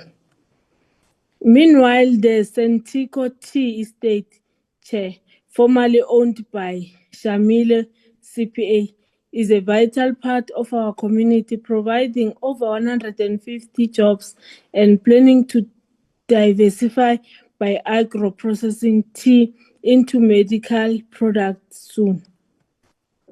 Chair, the Mpumalanga International Food Market is expected to create approximately 156 direct jobs, and the market itself, in addition to the impressive 115,000 jobs at the farm level, demonstrating strong potential for local employment. Honorable Chair, on support for mechanization and land reform, we are indicating that the department the Mpumalanga has supported 27 land reform farms in the Garsibande district to produce grain, and these farmers planted 3,042 hectares of soya, maize, and sunflower maize triangle, whereas the Free State, Mpumalanga, Northwest are responsible for 79% of the country's total maize production, as MEC for Free State has already indicated. This intervention is a significant step towards enhancing local agriculture. More than 40 farmers have secured permits to cultivate industrial hemp. On climate smart and youth initiative, Chair, we are indicating that as Mpumalanga, we are at the forefront of the climate smart agriculture, and the innovative smart agriculture box and a gold medal at the Association of African Public Administration conference in Zambia. Supporting sustainable and space-efficient farming methods, it remains a priority to invest in an agricultural innovative so that we can help farmers to adapt to changing weather conditions and find solutions to emerging problems. Efforts continue to focus on the Fortune 40, which is the Youth Incubation Program, aimed at boosting youth involvement in agripreneurship. Kubaluleke khulu mhlale ngaphambili bonyana siqinisekise ukuthi ubujamo babantu abatsha kwezolimo bunzinzile. As a viable career option, if the government supports initiatives that attract young people to agriculture, such as providing educational and mentoring the program, it can help create more dynamic and innovative agricultural sector. This can also help in resolving the issue of an aging farmers population, as indicated earlier. In conclusion, Honorable Chair and members, as the department, or rather the Mpumalanga Department of Agriculture, we continue with our food production for food security efforts. In this Mandela Month, to echo and affirm the sentiment of our own humanity icon, Dr. Nelson Mandela, who indicated that, open quote, it is in our hands to create a better world for all who live in it.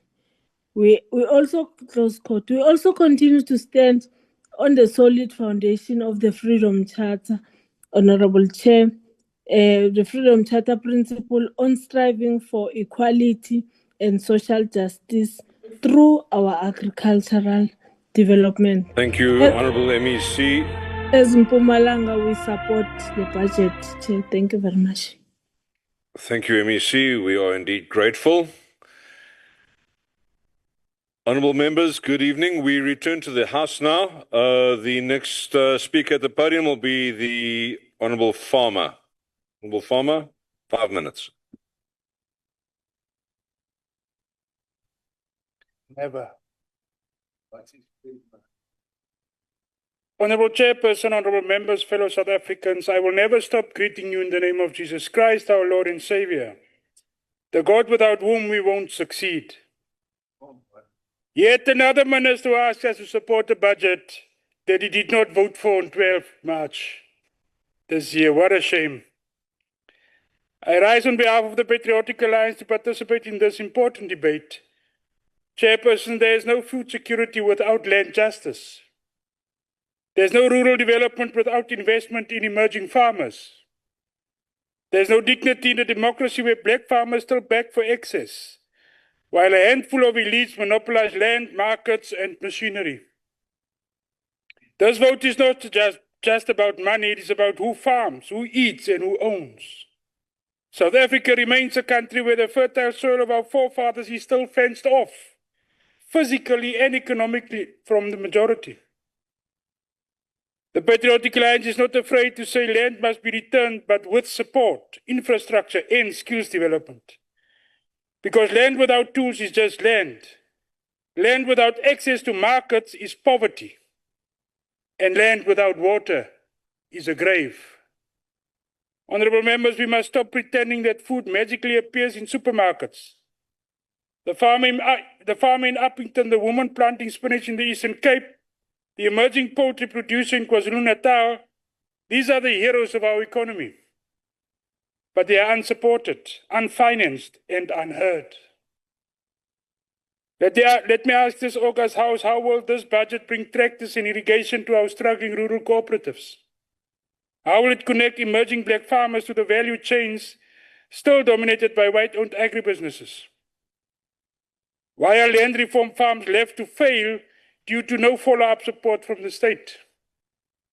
Chairperson, the Patriotic Alliance demands an agriculture revolution from below, one that prioritizes access to land for black South Africans with proper title deeds and post-settlement support, financing for small-scale and emerging farmers, including township and backyard agro-entrepreneurs, skills transfer through agricultural colleges, revived, modernized, and accessible to rural youth, infrastructure investment in boreholes, fencing, transport roads, and storage for rural farmers, localized food economies where townships and villages can feed themselves, because we cannot import our way out of hunger. Let us not forget the invisible workforce of agriculture, women and seasonal workers who live in poverty despite working from dawn till dusk. This department, together with the Western Cape, must commit to farm worker rights, fair wages, housing, and enforcement of labor laws, because a farm is not a plantation.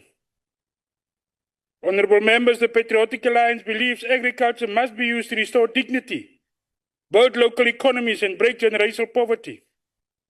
We cannot keep spending billions while the same farmers benefit and the same black communities remain spectators in their own land. Chairperson, this is a time for soil, seed, and support.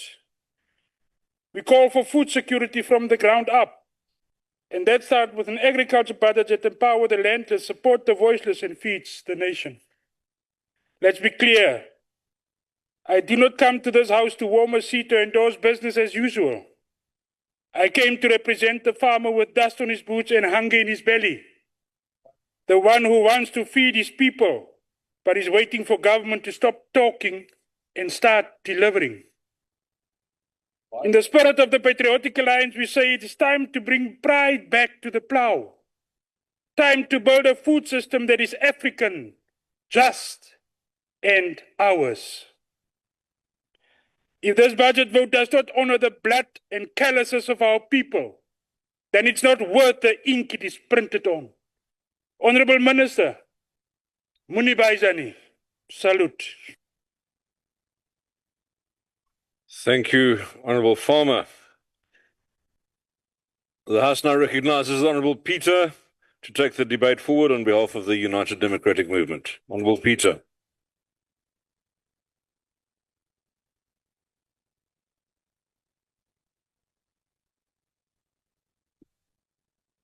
Salo walendlu manbulise kuwe. Salo walendlu nakumphathisa wawe welisebe lezolimo. Utata John Syeenhuisen.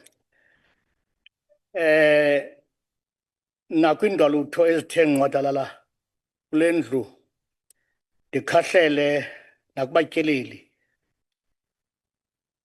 Ndothule isicoco ndinhlanhlatha ithambo ndikhahlele kwingangalala umongameli we-UDM ubantu bonke olumisa kuyo le inyanga yokuzalwa kwakhe esabelana nomadibo mde nditsho ndithi ngangalala kathambo dala kade bemqongqotha ngangalala kathambo dala kade bemqongqotha nditsho kuwe kwedini phakama inyanga yeyakho khwela kwedini kulo nciniba hlezi kuthule phesha kwenciba.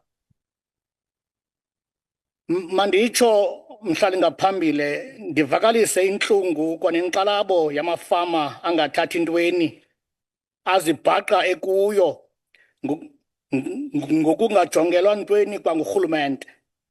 Lawo athe azifukulela ukuzama imfuyo kuye kube lilize kuba izigila mkhuba ze-extortion ziquqa zibuyelela zixela izulu lasemthatha ukuyithatha emini maqanda imfuyo libe ilanga lihlabe umhlaba kungekho ndawo apho banobhenela kuyo efana nokhuseleko.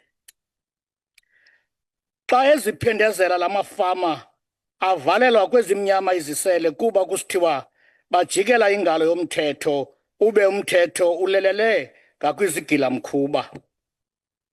Amafama acela ukhuseleko mbombozone zelilizwe, Minister.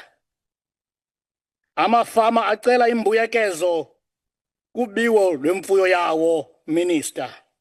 Amafama acela inkxaso yezimali kumonakalo wezantyalantyala zemvula, Minister. Amafama acela ukwabelwa umhlaba ngokulinganayo, Minister. Amafama acela umhlaba ongabangwa ngabangaphesheya kwezilwandle ubangwe ngabo. Amafama xa ndigqibelisa acela indlebe yokumanyelwa ngurhulumente abamvotelayo. I-UDM ihlaba ikhwelo kuwo wonke amafama angathathi ntweni nala izifuba zizele uboya ukuba abelane ngolwazi, abelane ngobuchwephesha, amanyane akhulisane kuba i-UDM ikholelwa ukuba singabe siqu esinye sezwekazi loMzantsi Afrika. Zonke imveliso zamafama akude kwizambane likaPondo nala izifuba zinoboya mazibonakale ngokufanayo kwiziseko zoshishino. I-UDM ihlaba ikhwelo kurhulumente ibongoza ukuba akhuphe uluhlu lwamafama angompondo zihlanjiwe awaphuhlisileyo yena rhulumente ukususela ngomnyaka ka-1994 ukuzothi qhaqhe ngawo lo unyaka ka-2025. I-UDM ibongoza urhulumente akhe aqwalasele ezi unions zamafama zilandelayo: uAgri SA, uNAFU SA, uTausa SA noAfasa nezinye endingazikhankanyanga. Ingaba kule budget zixhamla ngokufanayo na? I-UDM ibongoza urhulumente ukuba akhe amemeze zonke ezi union azivele ukuba uphina undonakele. I-UDM ivakalisa intlungu kwanenkxalabo emveni kweminyaka eyi-30 uMzantsi Afrika owafumana ngayo inkululeko abe amafama asagodola embethe asa-imeja nanamhlanje. Xa ndiqongqotha inqawa mandikhe ndibuze kuwe mhlonitshwa omhle, ingaba ikhona na inkqubo entsha oze nayo kweli sebe lezolimo? Okanye ufincelele ibhekile sele ijonge phantsi wasele ukhwela emqokozweni? Ukuba kunjalo ithini naloo nkqubo ukuze nam ndincazele oogxa bam ngenkqubela phambili? I-UDM ngawulo mazwi iyayisapota le budget. Nkosi. Thank you very much, Honourable Peter. Honourable members, taking the debate forward on behalf of the Democratic Alliance is the Honourable Boshoff. 8 minutes, Honourable Boshoff.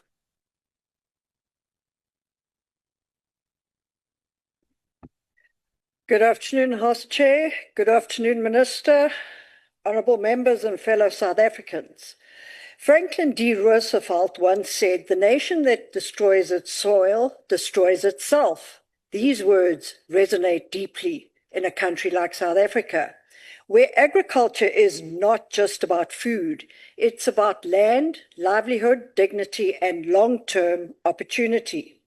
Agriculture is one of our nation's most critical sectors. It anchors food security, uplifts rural economies, and offers a meaningful pathway to inclusive growth and sustainable employment. This year, with a budget of 7.6 billion, the Department of Agriculture is positioned to deepen its impact.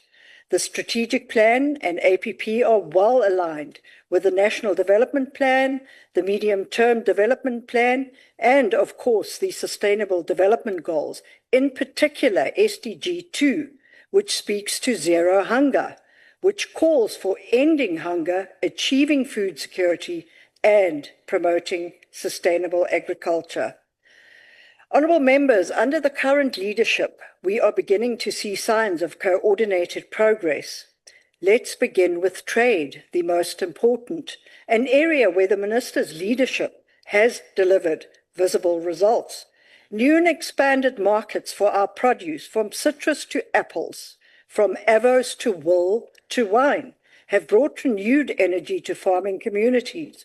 These export gains are creating jobs, driving investment, and improving livelihoods across the country. On food security, the department's steady hand has also been evident. Amidst global price volatility, the relative stability of staple food costs, such as bread, is no small achievement. This is a direct result of sound domestic grain support, value chain collaboration, and, of course, timely interventions by the Minister, which, though quite nature, bring real relief to South African households.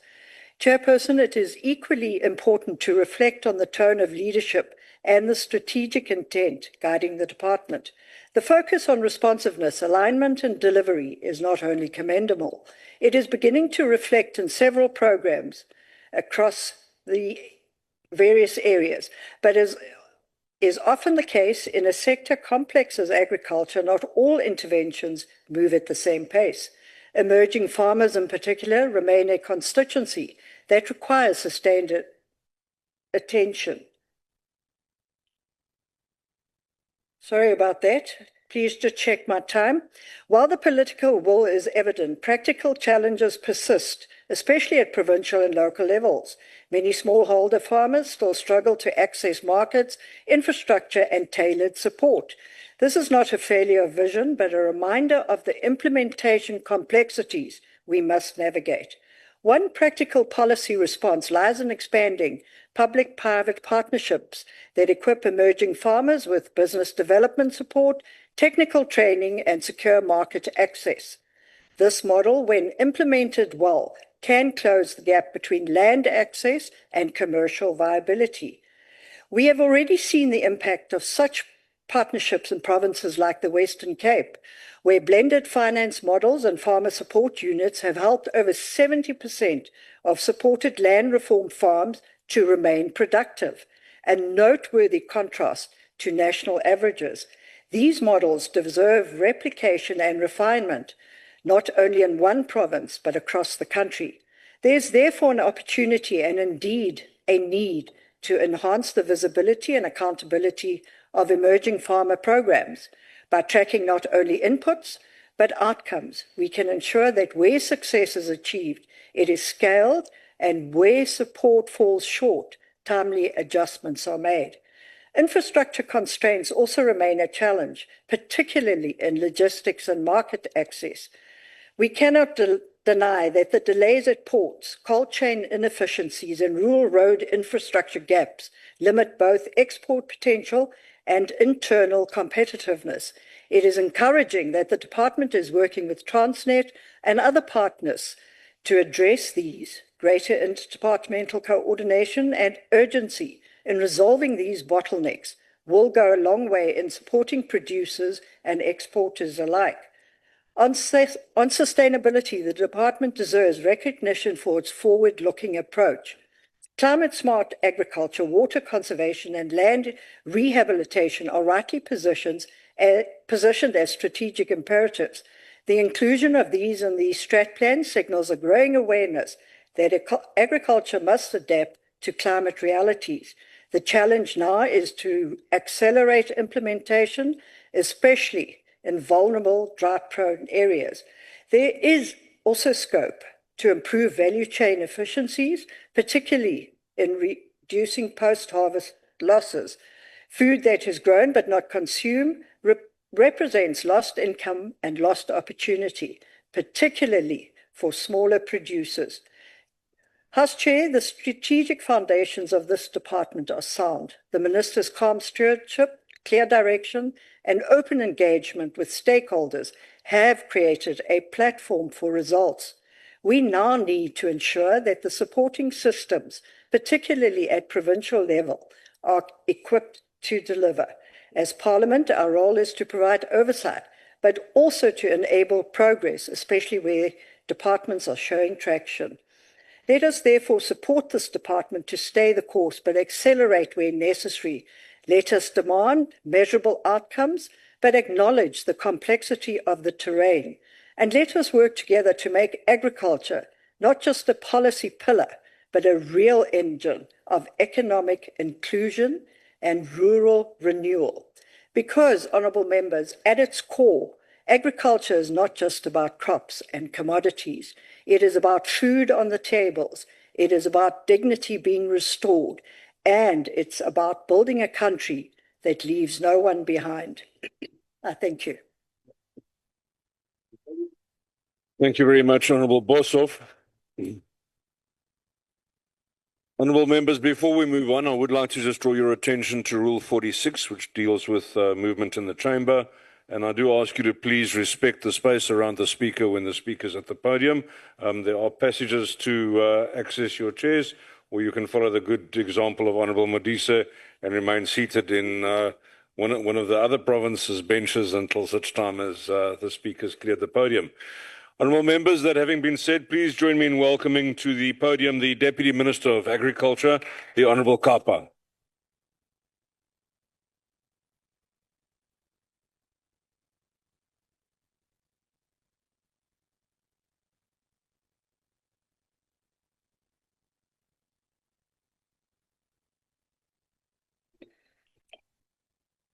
Sihlalo ohloniphekileyo ndinembeko yokukubulisa kunye namalungu endlu yonke ngokukodwa ke ngamalungu asuka ancamashe phaya kuma provinces wethu xa silapha singuzwe lonke kuba bona basuka kumaphondo osithoba.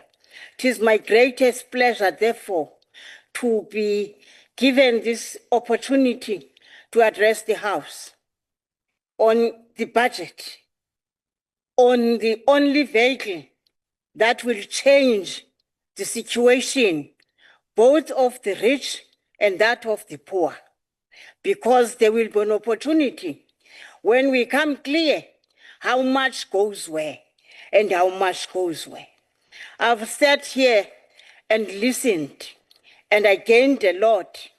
I do know when members were actually saying they need budget, they need small farmers, commercial farmers, all of them, all of the people, all of the categories of our people in South Africa were actually mentioned. Let me start by the first one. I'll bring an answer, and my answer is good because I am standing here representing the Department of Agriculture, of which has been separated, very peaceful divorce with the Department of Land Reform. There will be no confusion, therefore. The Department of Agriculture will do exactly what it's supposed to do. And the land that we will receive from land reform, we will ensure we work on it. We ensure that it does what is done. There will be no confusion, I assure you, Chair. I also want to touch a little on the issue of food security. I do so little because the minister has already said a lot in terms of what food security is required for, how it is going to be supported, but I will also align a few budget numbers, rands and cents, to some. Well, the issue of food security is not solely a South African matter.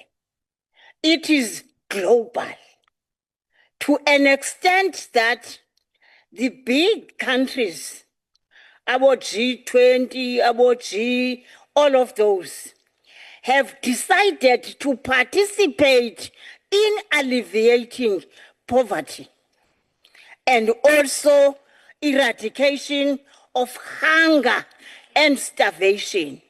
Let me talk to that.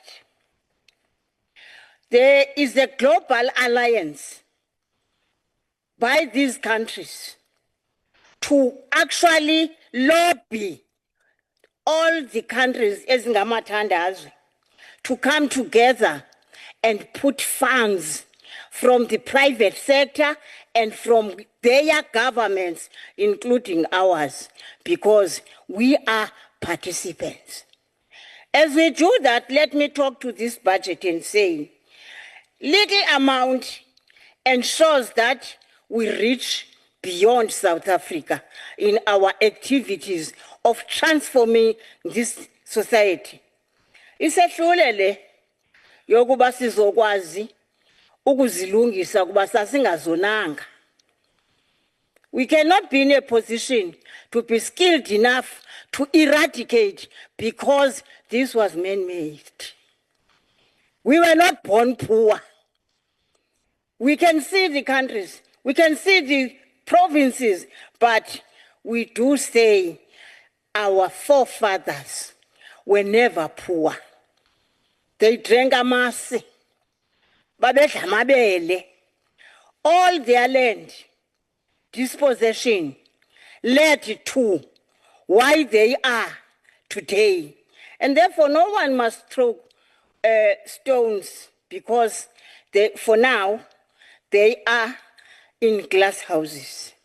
This issue of that province so poor and that province doing well, whenever there was no scale, when we got into the government of national unity that says this country is now like this province is now like this, we went there as we were from our oppressed days. I cannot hide that one. It's really, really a painful situation. To go further and say, here is the budget. Of course, there's budget for the minister. He knows, he has mentioned it. There's budget for our programs. There's budget for every move that we will take. But I want to go straight only to the area that talks to the smallanyana budget for the poor, that is small farmers. This budget will be that of CASP. Siyayazi sonke uba imali ezoba khona imali ezokwenza into yokokuba kunikwe imbinana to the gardens and small farmers. Kuthiwa ke si-small scale xa bebizwa. But funny enough, if unentsimi, you've got a field where you are given 1 hectare, you are referred to as I don't know your name, but you see small farmer. No, small farmers is reserved for those who own land where they have a title deed. The others, as phaa ezilalini, phantsi kweenkosi zeli lizwe, zona nje, they are just abantu abaphaya abalimayo. Kangangoba nathi amakhaya ethu la, we used to be referred to as crawls. Our homes were crawls. It's in history. I've experienced it. I lived in a home that was referred to in government documents as crawls. We have come a long way, and we must move faster in order to improve. This budget, therefore, let me classify it under food security. Because ayoyokhulisa luqoqosho yeyokuba utye udibanise nentwana oyinikwa social development. Here it is. Ko umuntu ukho ilungu elithe ngokuhloniphekileyo belicela lona uba yimalini. Imali engaka ke. 1,142 million will be used to support subsistence and smallholder farmers with infrastructure training, mentorship, market access, support, which will include a good agricultural practice, the Capa, certification for those producing perishable products. Mind you, the amount I said and the work that must be done with that legal amount. Honorable members, the next item will be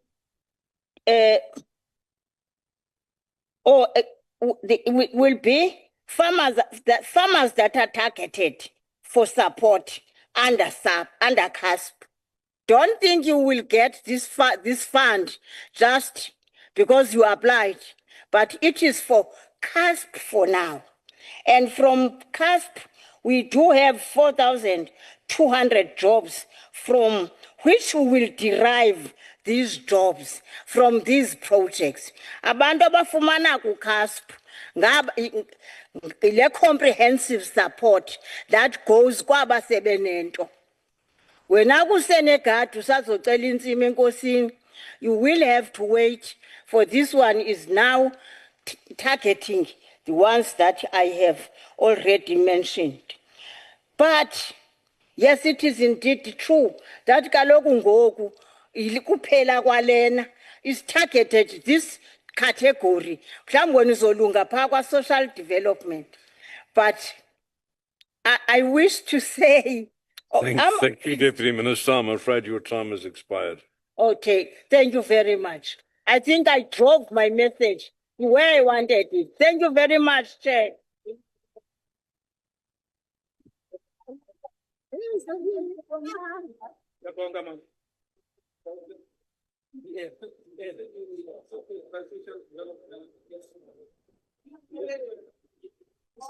Thank you, members, order members. Honourable members, now continuing the debate, we return to the Honourable Mokoena from Umkhonto weSizwe Party. Honourable Mokoena.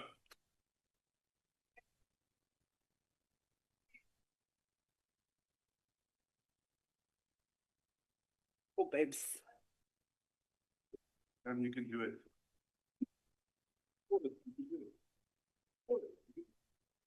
Not in this lifetime. Chairperson, honorable members, fellow South Africans, abalimi bonke base South Africa, I greet you in the mighty name of Umkhonto weSizwe Party. Today, I rise not just as a member of this house, but as a voice for thousands of farmers whose sweat feeds the nation, yet whose names are never typed into performance reports or included in economics, drones, and AIs, as alluded to by the minister. I have studied this budget and I have traced the figures, the indicators, the lofty ambitions, and what I see is not a blueprint of transformation, but a manual for slow motion survival. It is a plan that manages dysfunction rather than disrupting it. This is not an agricultural revolution. It's a fine-tuning of an old machine built to keep the power fed and the poor patient. I will speak plainly and honestly about what this budget means, who it protects, and who it leaves behind. Because if we can't be honest in this house, then we are not fit to speak for the millions who cannot be here to speak for themselves. Because if agriculture is truly the engine of inclusive growth, then South Africa needs mechanisms, not marketers, builders, not brokers. Honorable members, let's begin at the root. The budget speaks of growth, food security, and production, but not once does it confront the elephant in the room, land ownership. This APP, shaped by the medium-term development plan, neatly separates agriculture from land reform. It detaches food from land, production from justice. There is no confusion here, Deputy Minister. You cannot empower the black farmer without returning the land. You cannot talk of transformation when black producers remain landless, leasing lands on terms that exploit them every day, and stuck in tribal tenure systems that strip them of real ownership. And yet you talk of eradicating hunger. All it shows is that you clearly belong to the government of no urgency. The split between agriculture and land reform is not administrative, it's political. It protects privilege and abundance principle. This budget as it stands is a betrayal to everyone it claims to uplift. Now let's talk about numbers. Program 1, administration. It receives nearly 974 million, almost 13% of the total budget. And yet within that, 258 million goes to operating leases and another 129 million to property payments. A further 2.3 million is reserved for consultants. So while Black farmers wait months and months for fencing, irrigation, veterinary support, this department is paying rent, not restoring land. The loudest line item of this budget is not rural infrastructure, it's office space. The department is more interested in housing itself than empowering farmers. And that tells us everything we need to know. Program 3, food security and farmer support, receives the biggest share of the budget. And we're told 2.5 billion of that is meant for Black farmer support. But here is the reality. Food insecurity is rising. This APP sets the bold ambition to reduce severe household hunger from 17.5% to 12.5% over 5 years. Guess what that is? A mere 1% every year. While millions live in 1 meal a day, where is the urgency?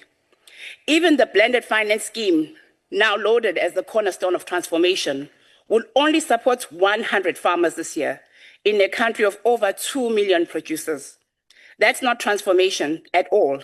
It shows, again, a lack of urgency. And let's not forget many of these grants, like CAPS, Ilima, Letsima, have been nothing but corruption, mismanagement, and missing beneficiaries. And what do we see here? No accountability, no clawback of wasted funds, just new targets for new slogans. And let us interrogate this budget through a more analytical lens.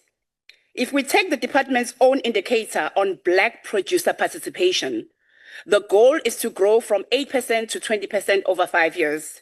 Yet only 100 farmers will be funded this year under the blended finance scheme. At that rate, it will take more than 500 years to reach any target. Similarly, only 4% of systems will digitize in 2025-26, despite the department's naming digital transformation as a key objective. That is failure to match ambition with capacity. Even on research, while the department promotes genomic mapping and sustainable land practices, on its own SWOT analysis, it admits over-reliance on consultants and slow-paced digitalization. It celebrates market expansion while the rural poor can't even access local ones. It pushes performance indicators that has no way of measuring impact on actual livelihoods. Let us talk about Program 2, biosecurity, with big allocation to pest control, animal disease surveillance, and vaccine research. These are important issues, but here's the catch. There's no national plan for farm security. Our people are not being killed by banana bunch top viruses. They are being killed by land syndicates, stock thieves, and violent criminals. And yet, there is more urgency for fruit flies than for farm workers. Until farmer safety is treated with the same urgency as disease surveillance, this budget will always be scientifically impressive, but socially irrelevant. Honorable members, let us not pretend that this budget exists in a vacuum. It is a product of a government of no urgency. That is politically incoherent, morally unstable, and ideologically allergic to real transformation. We now have a minister of the DA, a party that once voted for expropriation, still does, a party that is against the Freedom Charter, a party that is against the redistribution of anything except press statements. So how can we trust this political marriage to deliver for the landless? This GNU is not a government of the people. It is a deal to protect power. The MK party does not only reject this budget, we reimagine it. We call for reintegration of land reform and agriculture into a single transformation-led department. public development banks to replace the dependency on commercial banks, a full audit of public register for every ILIMA PESI beneficiary, and a shift from data-driven compliance to people-driven performance. We cannot keep throwing around the words inclusive growth while recycling the same tired architecture of exclusions. We cannot keep promising transformation with one hand while finding dysfunction in the other. And so, while others celebrate indicators, we in the MK party will continue to demand impact, while others perform political convenience under the banner of the so-called GNU, we will continue to perform the truth. And just like General Mkhwanazi, Sikade Umzila, we are clearing the path for honest, capable, unshakable leadership, the kind that doesn't beg for headlines, but earns respect. And sithi nje kuMkhwanazi, khuphuka lapho Donga, siyabonga. Inkunzi isematholeni. That is the kind of leadership this country needs. And let me make this clear, not as a warning, but as a promise. There's a new generation of leadership rising. Leadership that does not look away from broken systems, but confronts them. Leadership that understands agriculture is not just GDP. It's about land, livelihoods, local dignity, and national sovereignty. When that day comes, and it will, we will not manage poverty. We will dismantle it. We will not ask consultants to plan for food security. We will grow it with our own hands in our own soil. We will not plead for permission to transform. We will govern transformation. The MK party rejects this budget for the sake of the stolen land. Izweletu. Thank you. Thank you very much, Honourable Mokoena. Honourable members, there's been a slight amendment to the speakers list, and we therefore now go to the online platform where the MEC for Agriculture in the Limpopo province, Honourable Kakana, will continue the debate. Honourable Kakana, you have 10 minutes, please.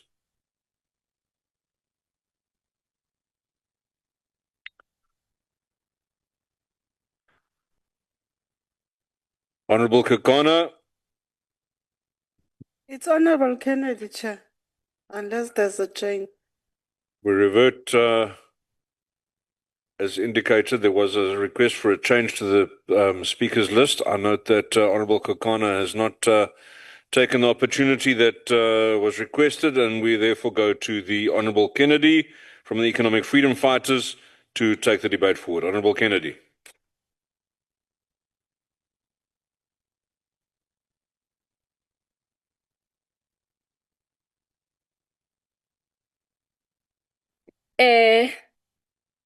Thank you, Honorable Chair.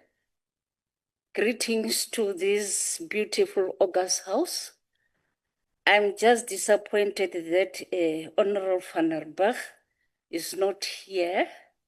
He said something. I didn't know that he was so ambitious about joining the Goliath, going to overseas to go and crush the David, living David here on the mother soul. Thank you, Honorable Chairperson. Let me start by saying that the EFF, Economic Freedom Fighters, do not agree with this budget. This inefficient budget.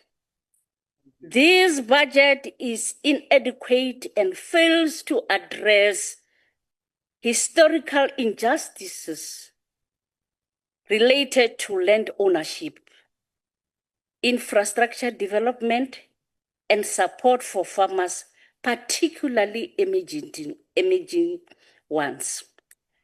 Agriculture is a key pillar for job creation, economic growth, and national food security in South Africa. Agriculture is not only vital for South Africa's economy, but also the sustainability of rural communities and the sector's potential to contribute to the growth of the rural community. South Africa's agriculture has the potential to achieve these objectives. However, this cannot materialize under the leadership of this minister who fails at addressing the fundamental issues that constrain this sector. This budget is therefore inadequate, especially considering the low budget allocation, particularly for land restitution and support for beneficiaries, as this hinders the progress of equitable and redistribution and post-settlement support. Honorable Chairperson, farmers across all provinces face an uphill battle to rising cost of production, fuel and fertilizers. Rising feed costs have placed an additional financial burden on farmers, aggravated by ongoing animal health issues such as foot and mouth disease. These challenges have decreased production and contributed to the sector's underperformance. Farmers also face challenges due to poor road infrastructure, impacting on transportation and logistics. Inefficient ports also hinder agricultural export, adding to the sector's problems. These infrastructure deficits limit the sector's potential for growth and competitiveness. We also reject this budget because as farmers across the country have to live with the realization that government as a whole has fallen short in delivering a range of basic services such as water, energy, roads, rail, and ports that present risk for long-term growth prospect of this sector. Chairperson, properly functioning municipalities and reliable service delivery, especially in the rural areas, is vital for the successful agriculture and agribusinesses operating in rural towns. By improving roads and the effectiveness of municipalities, the agricultural sector can contribute to job creation and consequently the development of rural economies. We therefore reject this budget that lacks sufficient resources to empower emerging farmers with access to land and finance and markets. This hampers their ability to establish viable and sustainable agricultural enterprise. As the EFF, we were vindicated when the Auditor General also raised concerns about budget reduction, particularly in areas like the restitution, discretionary grant, and land development support programs could undermine the gains envisioned in the department annual performance plan. Also, the reduction to the Agricultural Research Council, ARC, could hinder research development and technology transfer initiatives, which are crucial for improving agricultural productivity and eliminate resilience. Funding shortfalls in extension services and farmer support schemes could slow down rural development projects and limit access to vital services for emerging farmers. Chairperson, the budget needs to address the aging infrastructure like bulk water irrigation system, which are crucial for agricultural productivity. Poor management of these resources in communal areas, including overgrazing and vandalism of infrastructure, requires attention and adequate funding for solutions. The EFF rejects this budget because the department needs to factor in climate change impacts such as drought and increased vulnerability to natural disasters when allocating resources. The increasing cost of electricity, fuel, and fertilizers are also major concerns that need to be addressed through targeted support or mitigating strategies. The department needs to develop strategies to enhance the competitiveness, for an example, of Limpopo agricultural products in global market. Limpopo needs an acceptable budget in agriculture to address these needs and challenges to effectively ensure the sustainability and growth of the sector. Inefficient budget allocation in Limpopo agricultural sector, particularly a lack of investment in infrastructure and support for smallholder farmers, has previously led to decreased productivity and decreased food security. This has manifested as reduced yields, resilience on food purchase, and vulnerability to drought. Inadequate investment in irrigation systems and storage transportation networks has hampered productivity, especially for smaller holder farmers who rely on rain-fed agriculture. For an example, in the Eastern Cape too, the agriculture sector there remains under development, with farmers, mainly smallholders, not being able to produce optimally, with no access to finance support, no access to markets, no land ownership, no proper technology access and water rights, etc. The Eastern Cape province has the largest share of the country's livestock, with 38% of goats, 30% of the sheep, 25% of cattle, and about 20% of horticultural crops. It produces more than 50 million kilograms of wool a year and supplies more than half of the world's mohair. The province also has 16% of the country's milk producers and contributes 26% of milk produced in South Africa. It contributes significantly to the domestic agro-industry into the export. Such potential needs to be harnessed to translate into reduced poverty and increased employment for those in the province. As the EFF, we have here and on many platforms been vocal about the broader concern regarding the budget process of its commitment to social justice and economic transformation, particularly regarding land redistribution and agricultural development. This budget is far from achieving to address historical injustices and empower Black farmers. And this budget lacks meaningful transformation in the agricultural sector, where unequal land ownership remains a major issue. Furthermore, the department has paid scant regard to the concern of how the current funding criteria perpetuate exclusion and fails to adequately support Black farmers. In the EFF, we advocate for expropriation of land without compensation, for equal redistribution and use, with the state acting as a custodian.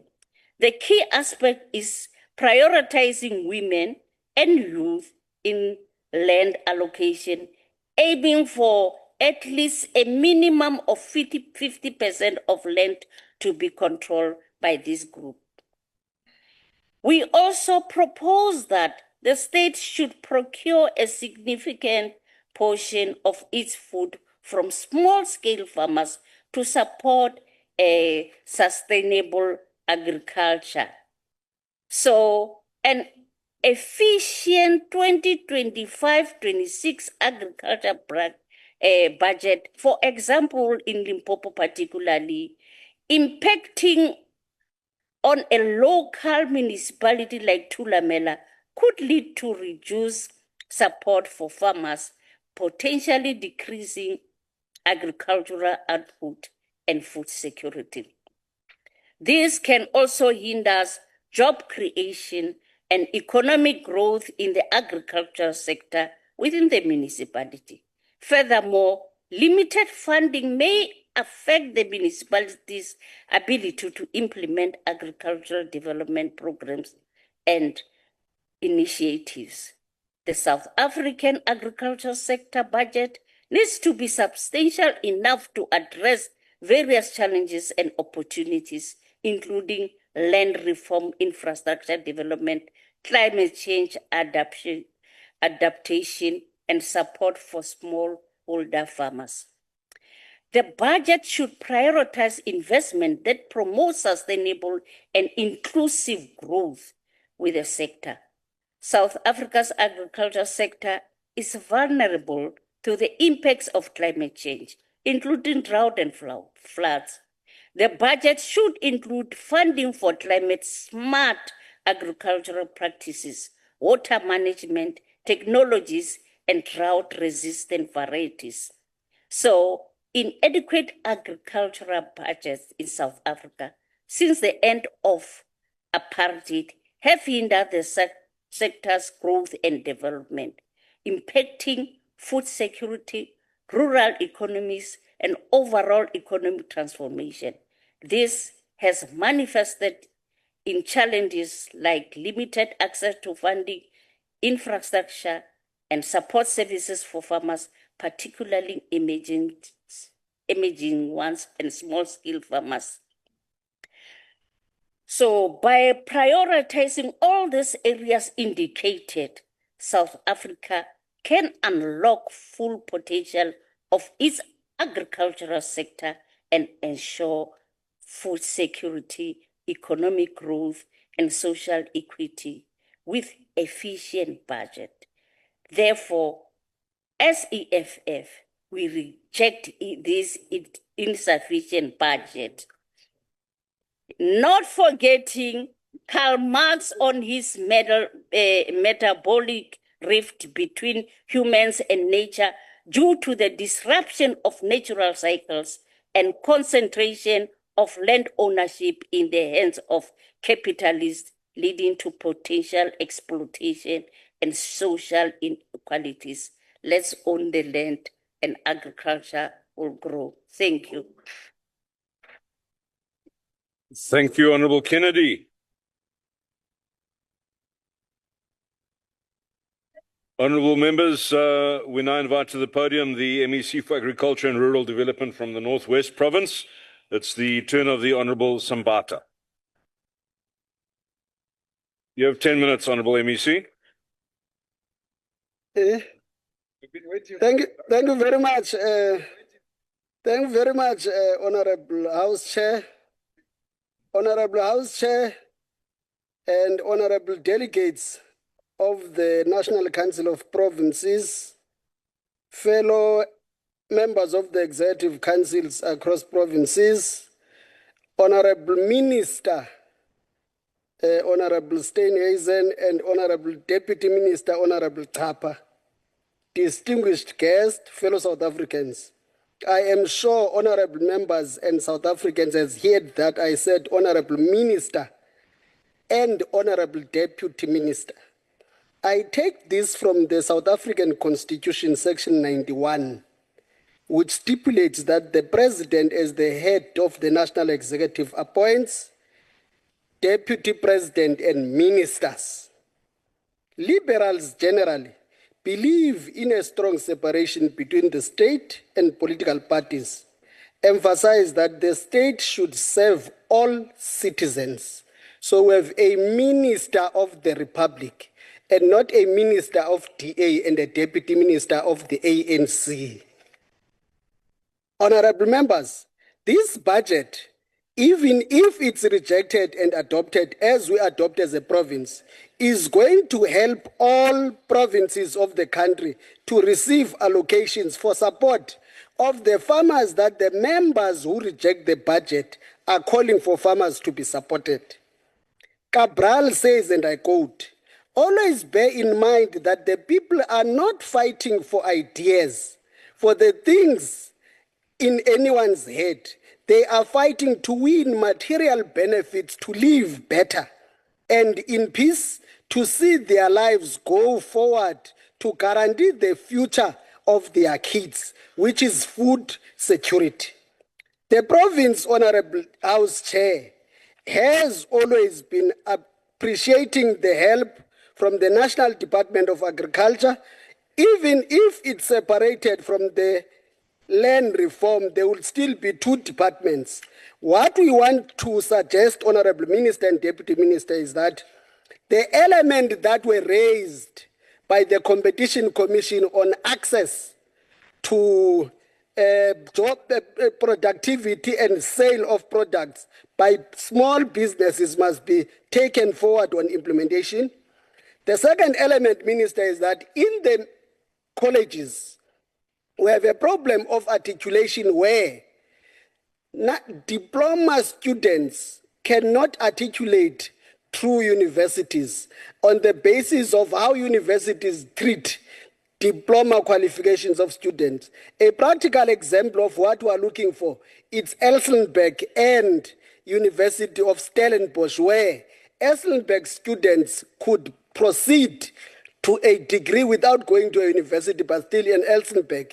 And in other provinces, it's unable to happen because diploma students are taken as if it's an entry level to a university or a second year.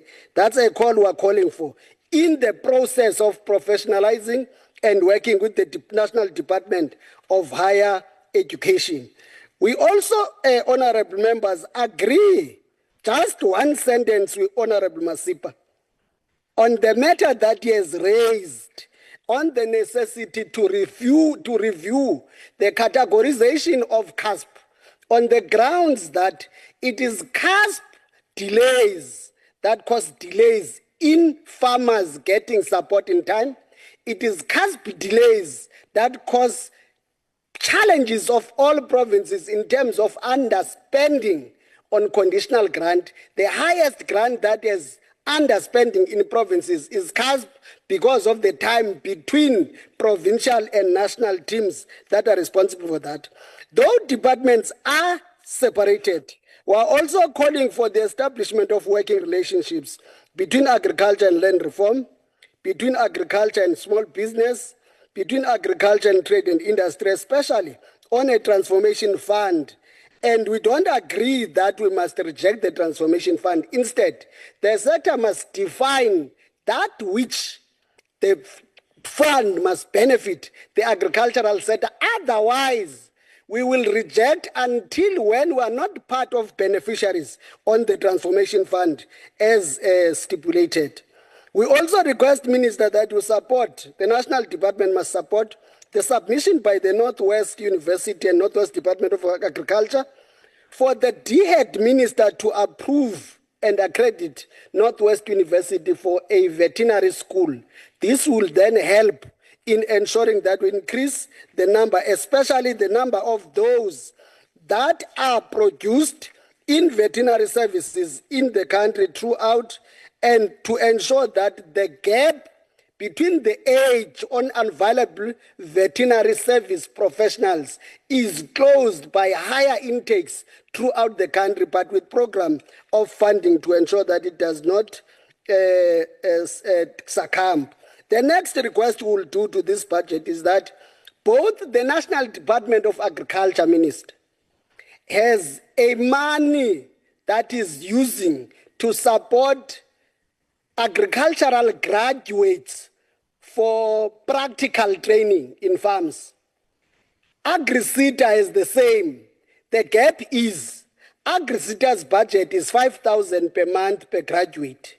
The national department's budget is 7,200 per month per graduate. Now, the challenge it creates is that those you take from AgriSeta first, and then later there's an opportunity for the department, they jump out of the AgriSeta stipend because it's 5,000, 2,200 less than the national department. If the national department and AgriSeta were to argue and find a correlation that the two be made equal, and therefore it would give us an extra number of graduates that was helping as a department. The last program we have as a province, why rural province, you don't want to argue as a suburban province.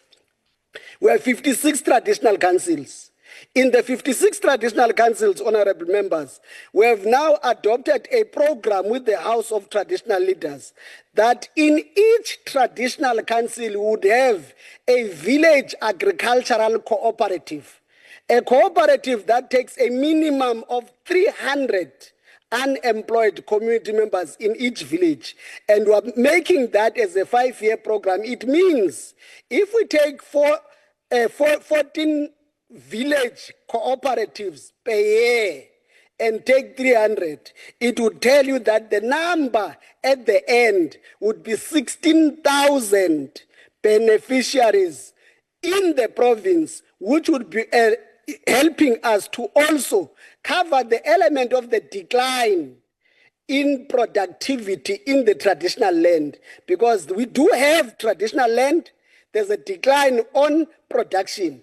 The necessity is that we balance both, balance development agriculturally in rural areas as a basis to also create co-op for rural people, not to increase migration because of non-availability of job opportunities in rural areas, and therefore flock in towns, and non-availability of developmental land in towns.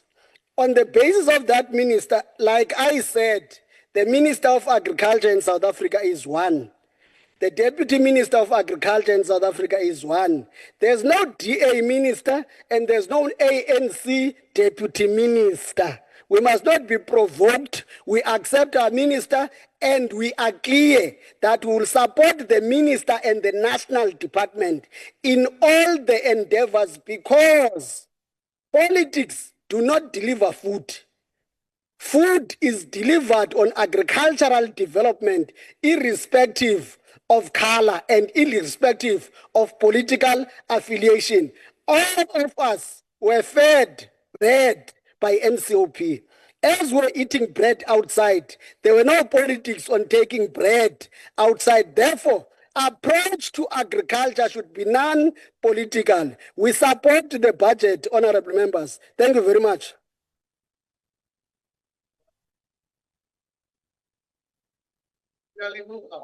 Thank you, Honourable MEC, very much indeed.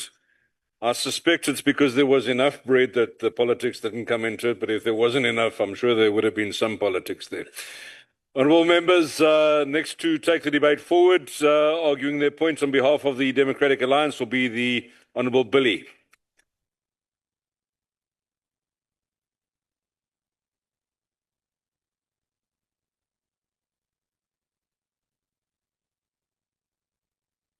Honourable House Chair, Honourable Minister, Deputy Minister, members of this Parliament, and fellow South Africans.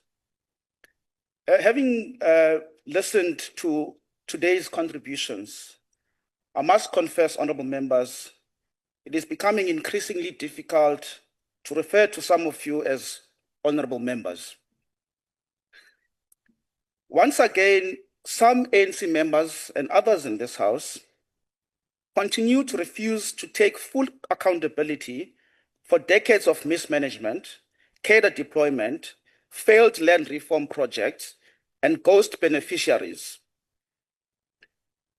Instead, we have these members who keep feeding us tired slogans about transformation with nothing tangible to show for it. There seems to be this obsession, honourable members, that we must simply forget the damage that the ANC has caused in the past in this country, and we must simply move on. That is unfounded and that is a fallacy, and the DA will never do that. Honorable members, farmers, black and white, want access to markets. Beef producers want to export red meat. Citrus farmers want to export their produce and create jobs. The ANC has failed to make this happen. The DA is making it happen. That's the DA difference. Chairperson, it is with pride that I rise in support of this budget, which signals a return to competent, ethical, and visionary leadership in agriculture. The Department of Agriculture's 2025-2026 annual performance budget is not just a technical document. It is a political and moral commitment to make agriculture central to job creation, food security, and rural prosperity. This turnaround is no coincidence, honorable members.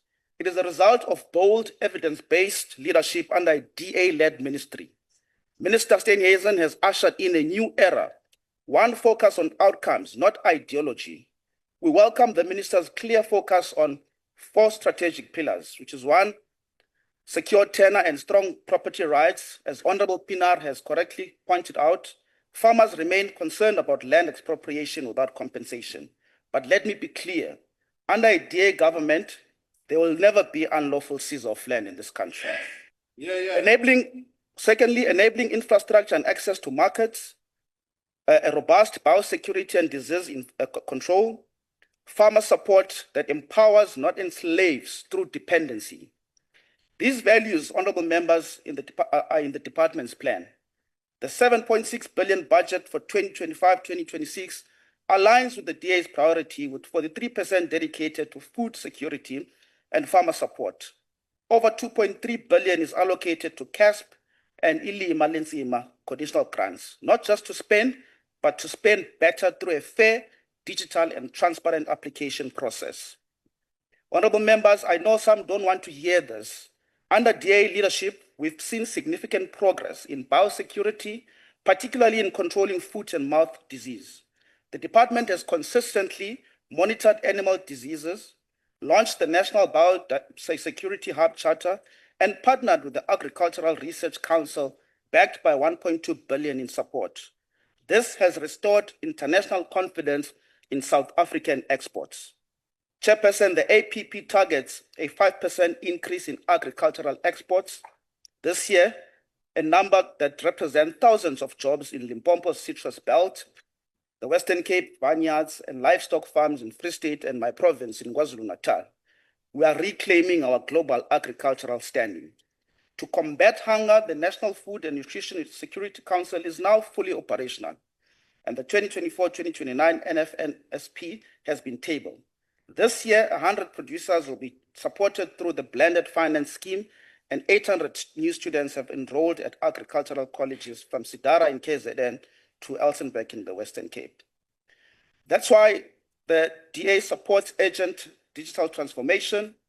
The APP targets a 4% increase in digitalization this year and a 40% automation over 5 years, including digitizing grant application, import-export certification, veterinary services, and supply chain processes. It's not moving fast enough, but at least we are now headed in the right direction. The future of agriculture lies in trade, innovation, and market access. This year alone, the department will participate in 5 bilateral and 6 multilateral trade. And these, honorable members, are not just ceremonial. They are strategic moves to open global markets and unlock new markets. In conclusion, the DA doesn't romanticize poverty. We believe in growing prosperity. And to those in this House who still refuse to take responsibility for the damage they've caused, let me say this. The ANC captured agriculture through inefficiency. The DA is liberating it through capability and clean governance. With the DA at the helm, South Africa is not just feeding itself, it is feeding the world. As Honorable Boshoff rightly said, agriculture is not just crops and commodities. It's about the dignity that we give to our people. Honorable Farmer, let us support this budget legally, not like how your leader was dancing, uncoordinated moves in the National Assembly for an illegal budget.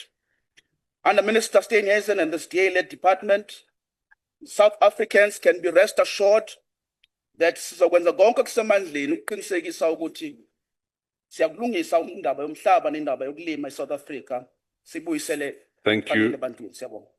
Thank you, Honourable Billy.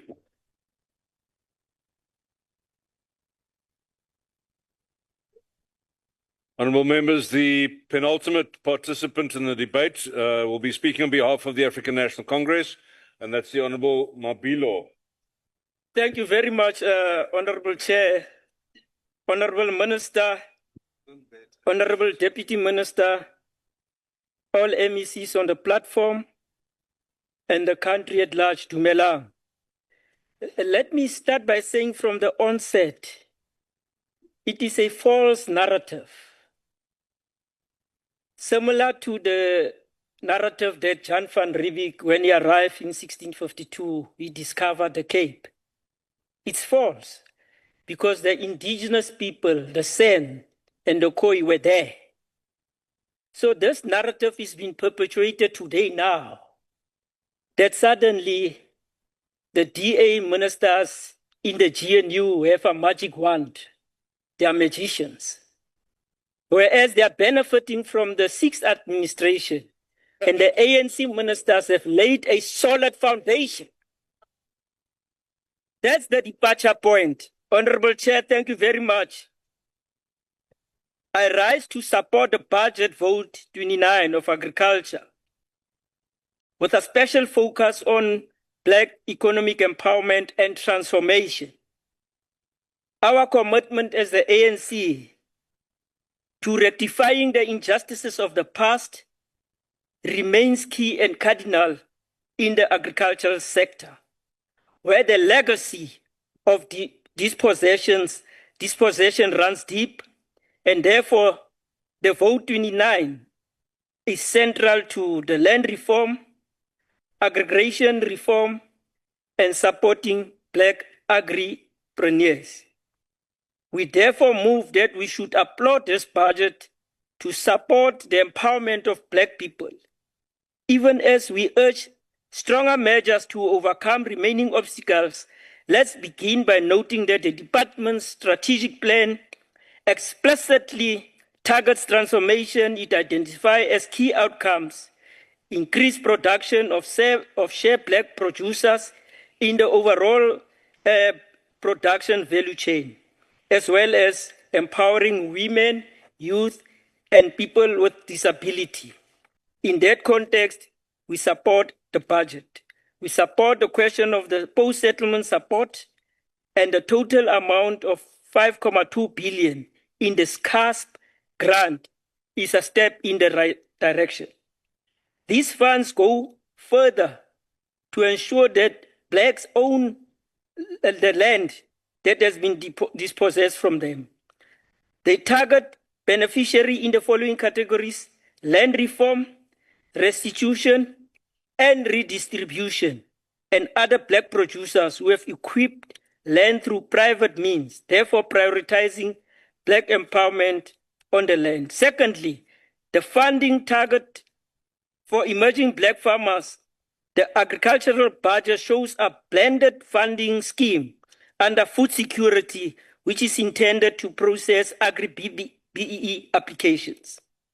We also recognize the budget towards Mafisa and the blended funding. Third, the scheme for better match smallholder needs will go a long way in ensuring that the loans are properly expedited. Thirdly, through inclusive industry development, the AAMP and sector plans will not only grow the economy, but do so inclusively. We note with approval the vote 29 specifically mentions support for small farming enterprises, mainly those owned by Black women in agro-processing, value chains, and targeting the people with disability. There is a total amount of 3.6 billion for research capacity funds and a total amount of 41 billion in extension and GIS. Fourth, through addressing systematic inequalities, the budget and plans recognize that transformation is not a number, it requires structural change. For example, the department acknowledges the need for a new regulatory environment and digital tools to help black farmers catch up. Honourable We hear Chair. too that one of the 7 strategies outcomes is improved governance and Honourable modernization Mabilo, of please take delivery, your seat. precisely so that permits. Honourable Mabilo, please take your seat. Honourable Badenhorst, on what are you rising? Thank you, Honourable Chair. I rise on a point of order, Rule 53. Please proceed. Thank you, Honourable Chair. I just want to check with Honourable Mabilo if he's paid his fine yet. Sorry, you want to check if Honourable Mabilo, what? If he's paid his fine yet. You didn't have twice when you were young. That's committee. why you are so playful. Okay. Please proceed, Honourable Budget Mabilo. and That's not the plans point of order, recognize Honourable that Badenhorst. transformation is not just a number. It requires structural change. For example, the department acknowledged that there's a need for regularity environment and digital tools to help black farmers catch up. We hear too that one of the 7 strategies outcomes is improved governance and modernized service delivery, precisely so that permits, quality certifications and support are not bureaucratic obstacles for black applicants. The parliamentary budget also speaks of reducing inefficiencies in transport and trade logistics, again benefiting exporters, including new black exporters in citrus, grapes, and so forth. All of these measures should be commended and pursued vigorously. However, we cannot blind ourselves to remaining challenges. Despite the positive steps, there are worrisome signs in the budget.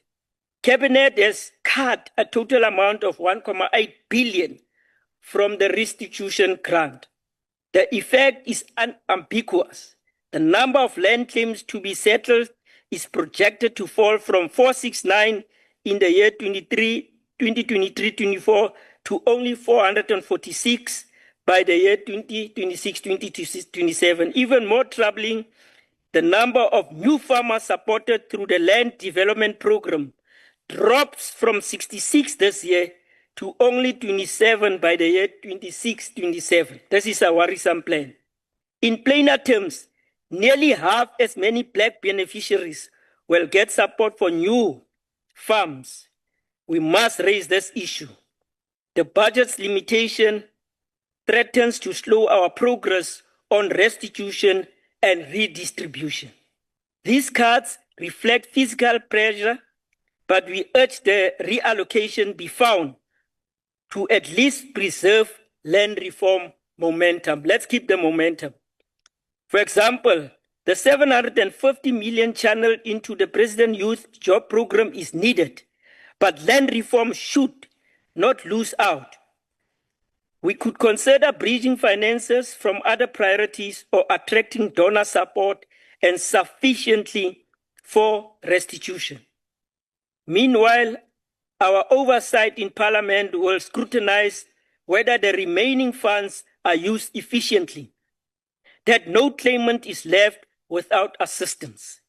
We also know that the existing level of expenditure on transformation, while significant, is still insufficient given the scale of task at our disposal. The Vote 29 increased spending on the smaller holding support and grants over 6 billion in the CASP, ILIMA and rural development grants this year is also to be welcome. But this must be complemented by other measures. The committee will continue to press the Treasury to ring-fence or supplement funds for black farmers. For instance, through the Infrastructure Fund or balanced use of land value tax. We also appeal to all role players, state entities like the Land Bank, the PIC, must align their lending to these targets as envisaged by the AAMP. Even as we point out shortcomings, Honorable Chair, let us acknowledge the positive direction. The 2025-26 allocation through Moses is structured to advance equity. Nearly half of Vote 29, which is a total amount of 9.4 billion in the Food Security and Land Reform Program, is directly aimed at land and farming support. The strategic plan we cite here repeatedly is connected to empowerment and food security. As the Strat Plan Forward observes, our South African agriculture sector is in global spotlight, ensuring a more resilient, food secure future for all, where farmers thrive, communities prosper, and no one goes hungry at night.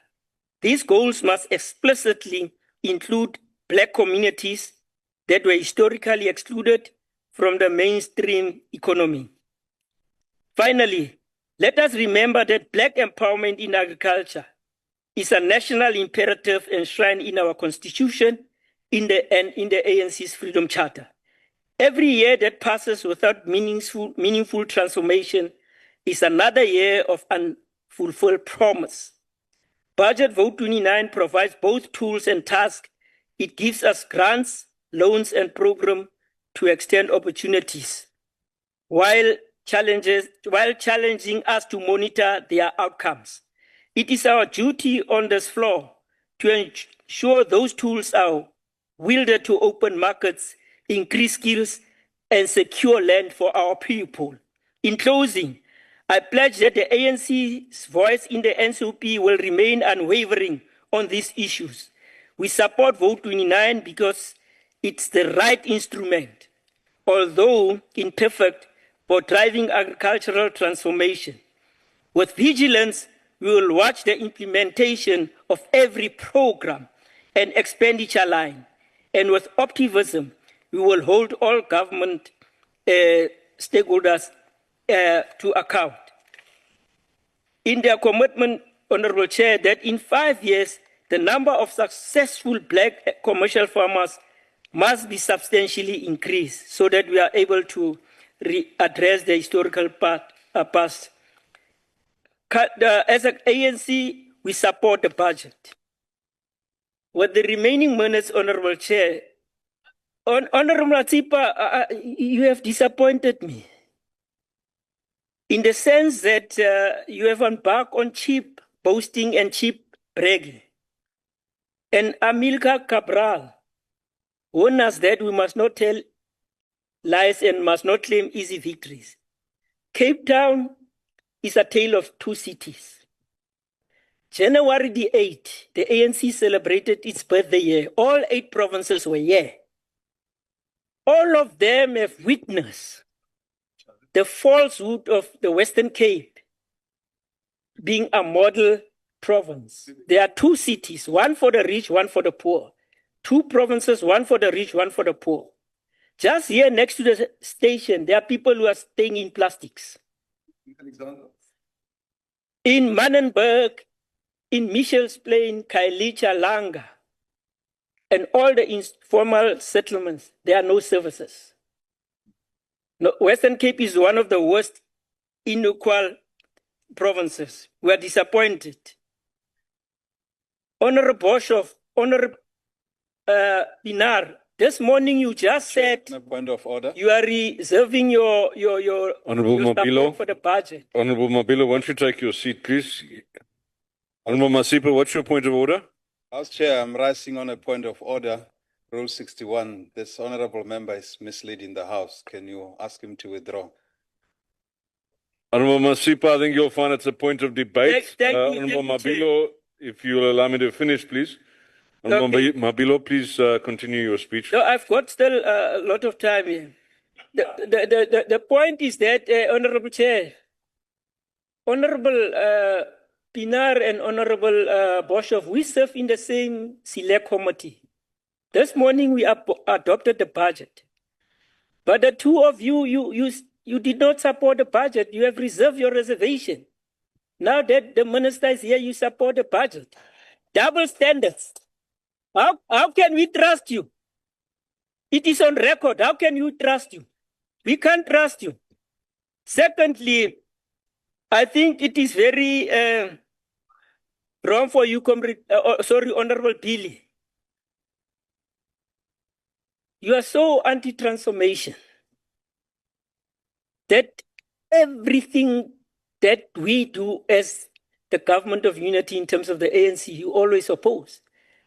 And here we have had now, Issa, here you are silent. What about the George building? A huge disaster has happened here in the Western Cape. One full year. You are silent. More than 30 people died. So many. Honorable Chair, point of order. But this province is well run. What is Honorable what is Mabilo, please take your seat again. Who approved that those budget? Honorable Mabilo, please take your seat. Honorable Badenhorst. Chair, I rise on Rule 61B. Yes, proceed, Honorable Badenhorst. The honourable member is misleading the House. The DA does support the ANC when they do something right, but they haven't done something right recently. That's why we haven't supported them. I think that is a fact, Honorable Badenhorst, but Honorable Mabilo, please continue your speech. Still have 1 minute. So the falsehood and the rhetoric of Honorable Billy, Honorable Matsipa, Honorable Pinar, it's not going to take you anywhere. You can fool people some of the time, but not all of the time. People are no longer fooled that the DA doesn't. Honorable Mabilo again. The poor in this province are neglected. Honorable Mabilo, please take your seat. Sorry. It's what? Yes, Honorable Masipa. Honorable House Chair. My surname is pronounced wrongly here by this honorable member. Thank you. Thank you very much, Honorable Member. Can you correct me? Mabilo, please, let's stick to the correct pronunciation of people's names. Yeah, it's showing on my time. That's fine. I think they are trying to disorganize me. But I'll be happy.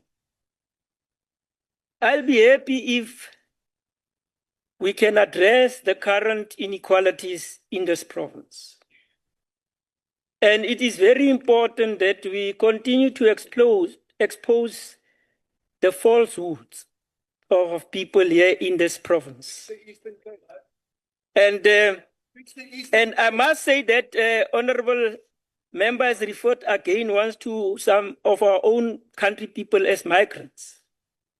For me, that is distasteful. We are living in a unitary. Thank you, Honorable Mabilo. I left 6 seconds left. I'm left with 9 seconds.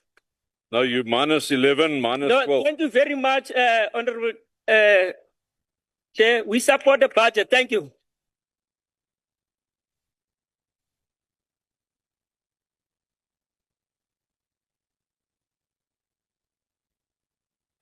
Thank you, members. Please resume your seats.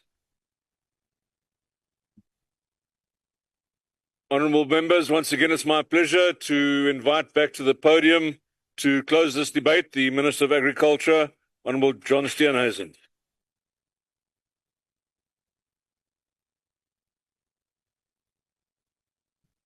Honourable Chairperson, honourable members, thank you very much for the contributions to this debate. Look, I don't want to enter into this Western Cape thing. I come from KwaZulu-Natal, but I would just say this.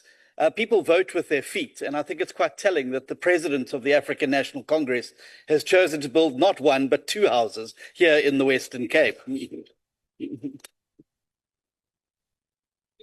Let me begin by thanking each and every one of you for the thoughtful contributions, questions, and challenges that were raised during today's debate. I think we've had a very constructive debate today, and I think there have been a number of excellent suggestions from across the aisle.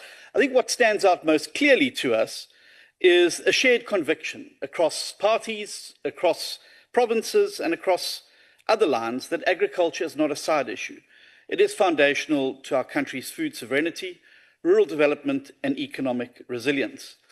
The debate has reaffirmed a core truth, that agriculture does not happen in the corridors of the National Ministry in Pretoria. Agriculture lives and breathes in our provinces and our municipalities on the ground. It is in our irrigation schemes, the livestock routes, the subsistence plots, and the agro-processing hubs that our budget must find fruition and meaning. Colleagues, I do not have sufficient time, unfortunately, to respond to each and every contribution made today, but I did feel it was appropriate for me to respond to the Honourable Mokoena, because in her party, people get moved along very quickly and moved out. So I don't know if I'll have another opportunity if I come back here to address it. Floyd Shivambu in one day, out the next. Jimmy Manyi in one day, out the next. But I did just want to say that I don't mind getting lectures from anybody in this house around corruption and accountability, but I will not take it from the MK party. This is the party whose leadership visited 9 wasted years on the people of South Africa. Part of the reason people are living in poverty and malnutrition today is precisely because of the policies of the MK party and their leadership. We also don't trust them. Point of order, Chair. Please take your seat, Minister. Yes, Honourable Badenhorst.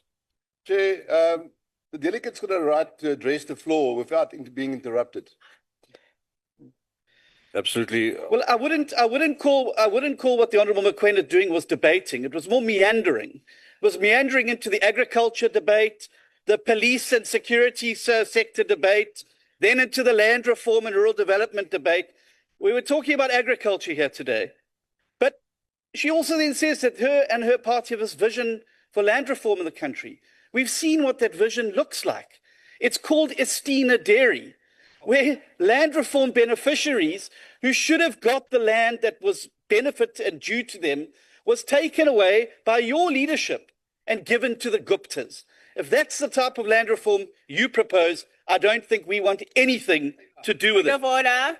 Honourable Minister, please take your seats. On what are you rising, Honourable? I'm rising with the principle that the minister is basically not telling the truth to the House. The MK party did not exist in the 9 years that he's talking about. He's misleading the House. Honourable Member, there is a point of debate. Please take your seat. Honourable members, let's continue with the debate. It's late. Honourable Minister, please continue. Over the 9 wasted years that have pushed people into the poverty. And it is disingenuous of you to come to this House and try and act as if your party is the solution, because it's very clear that you yourself have not read your own party's pillars. You moan about the fact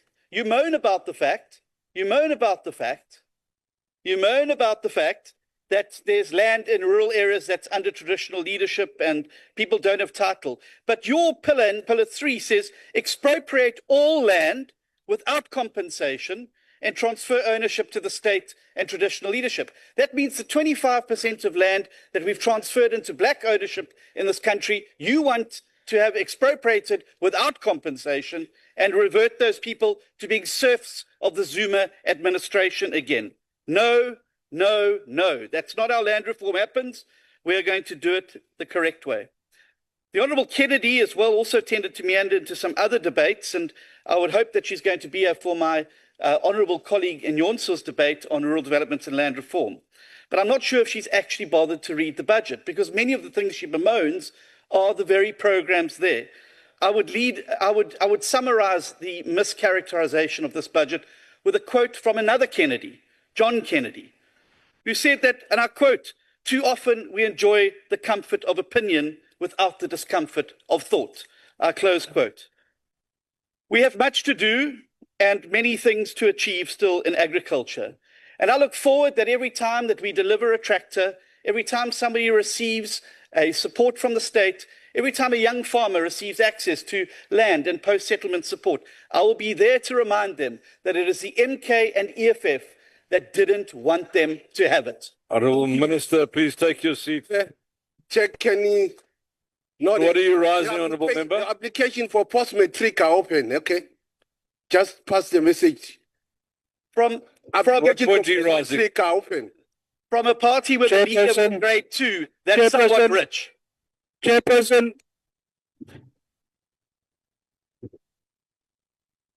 Chairperson. Order, members. Order, please. Honourable Farmer, on what are you rising? Members, let's hear Honourable Farmer, please. Chairperson, while the minister was at the podium, I was wondering if the minister would take a question on DA fractional policy. Honourable Member, I think it's obvious that the minister's left the podium already, so he's not going to take any questions.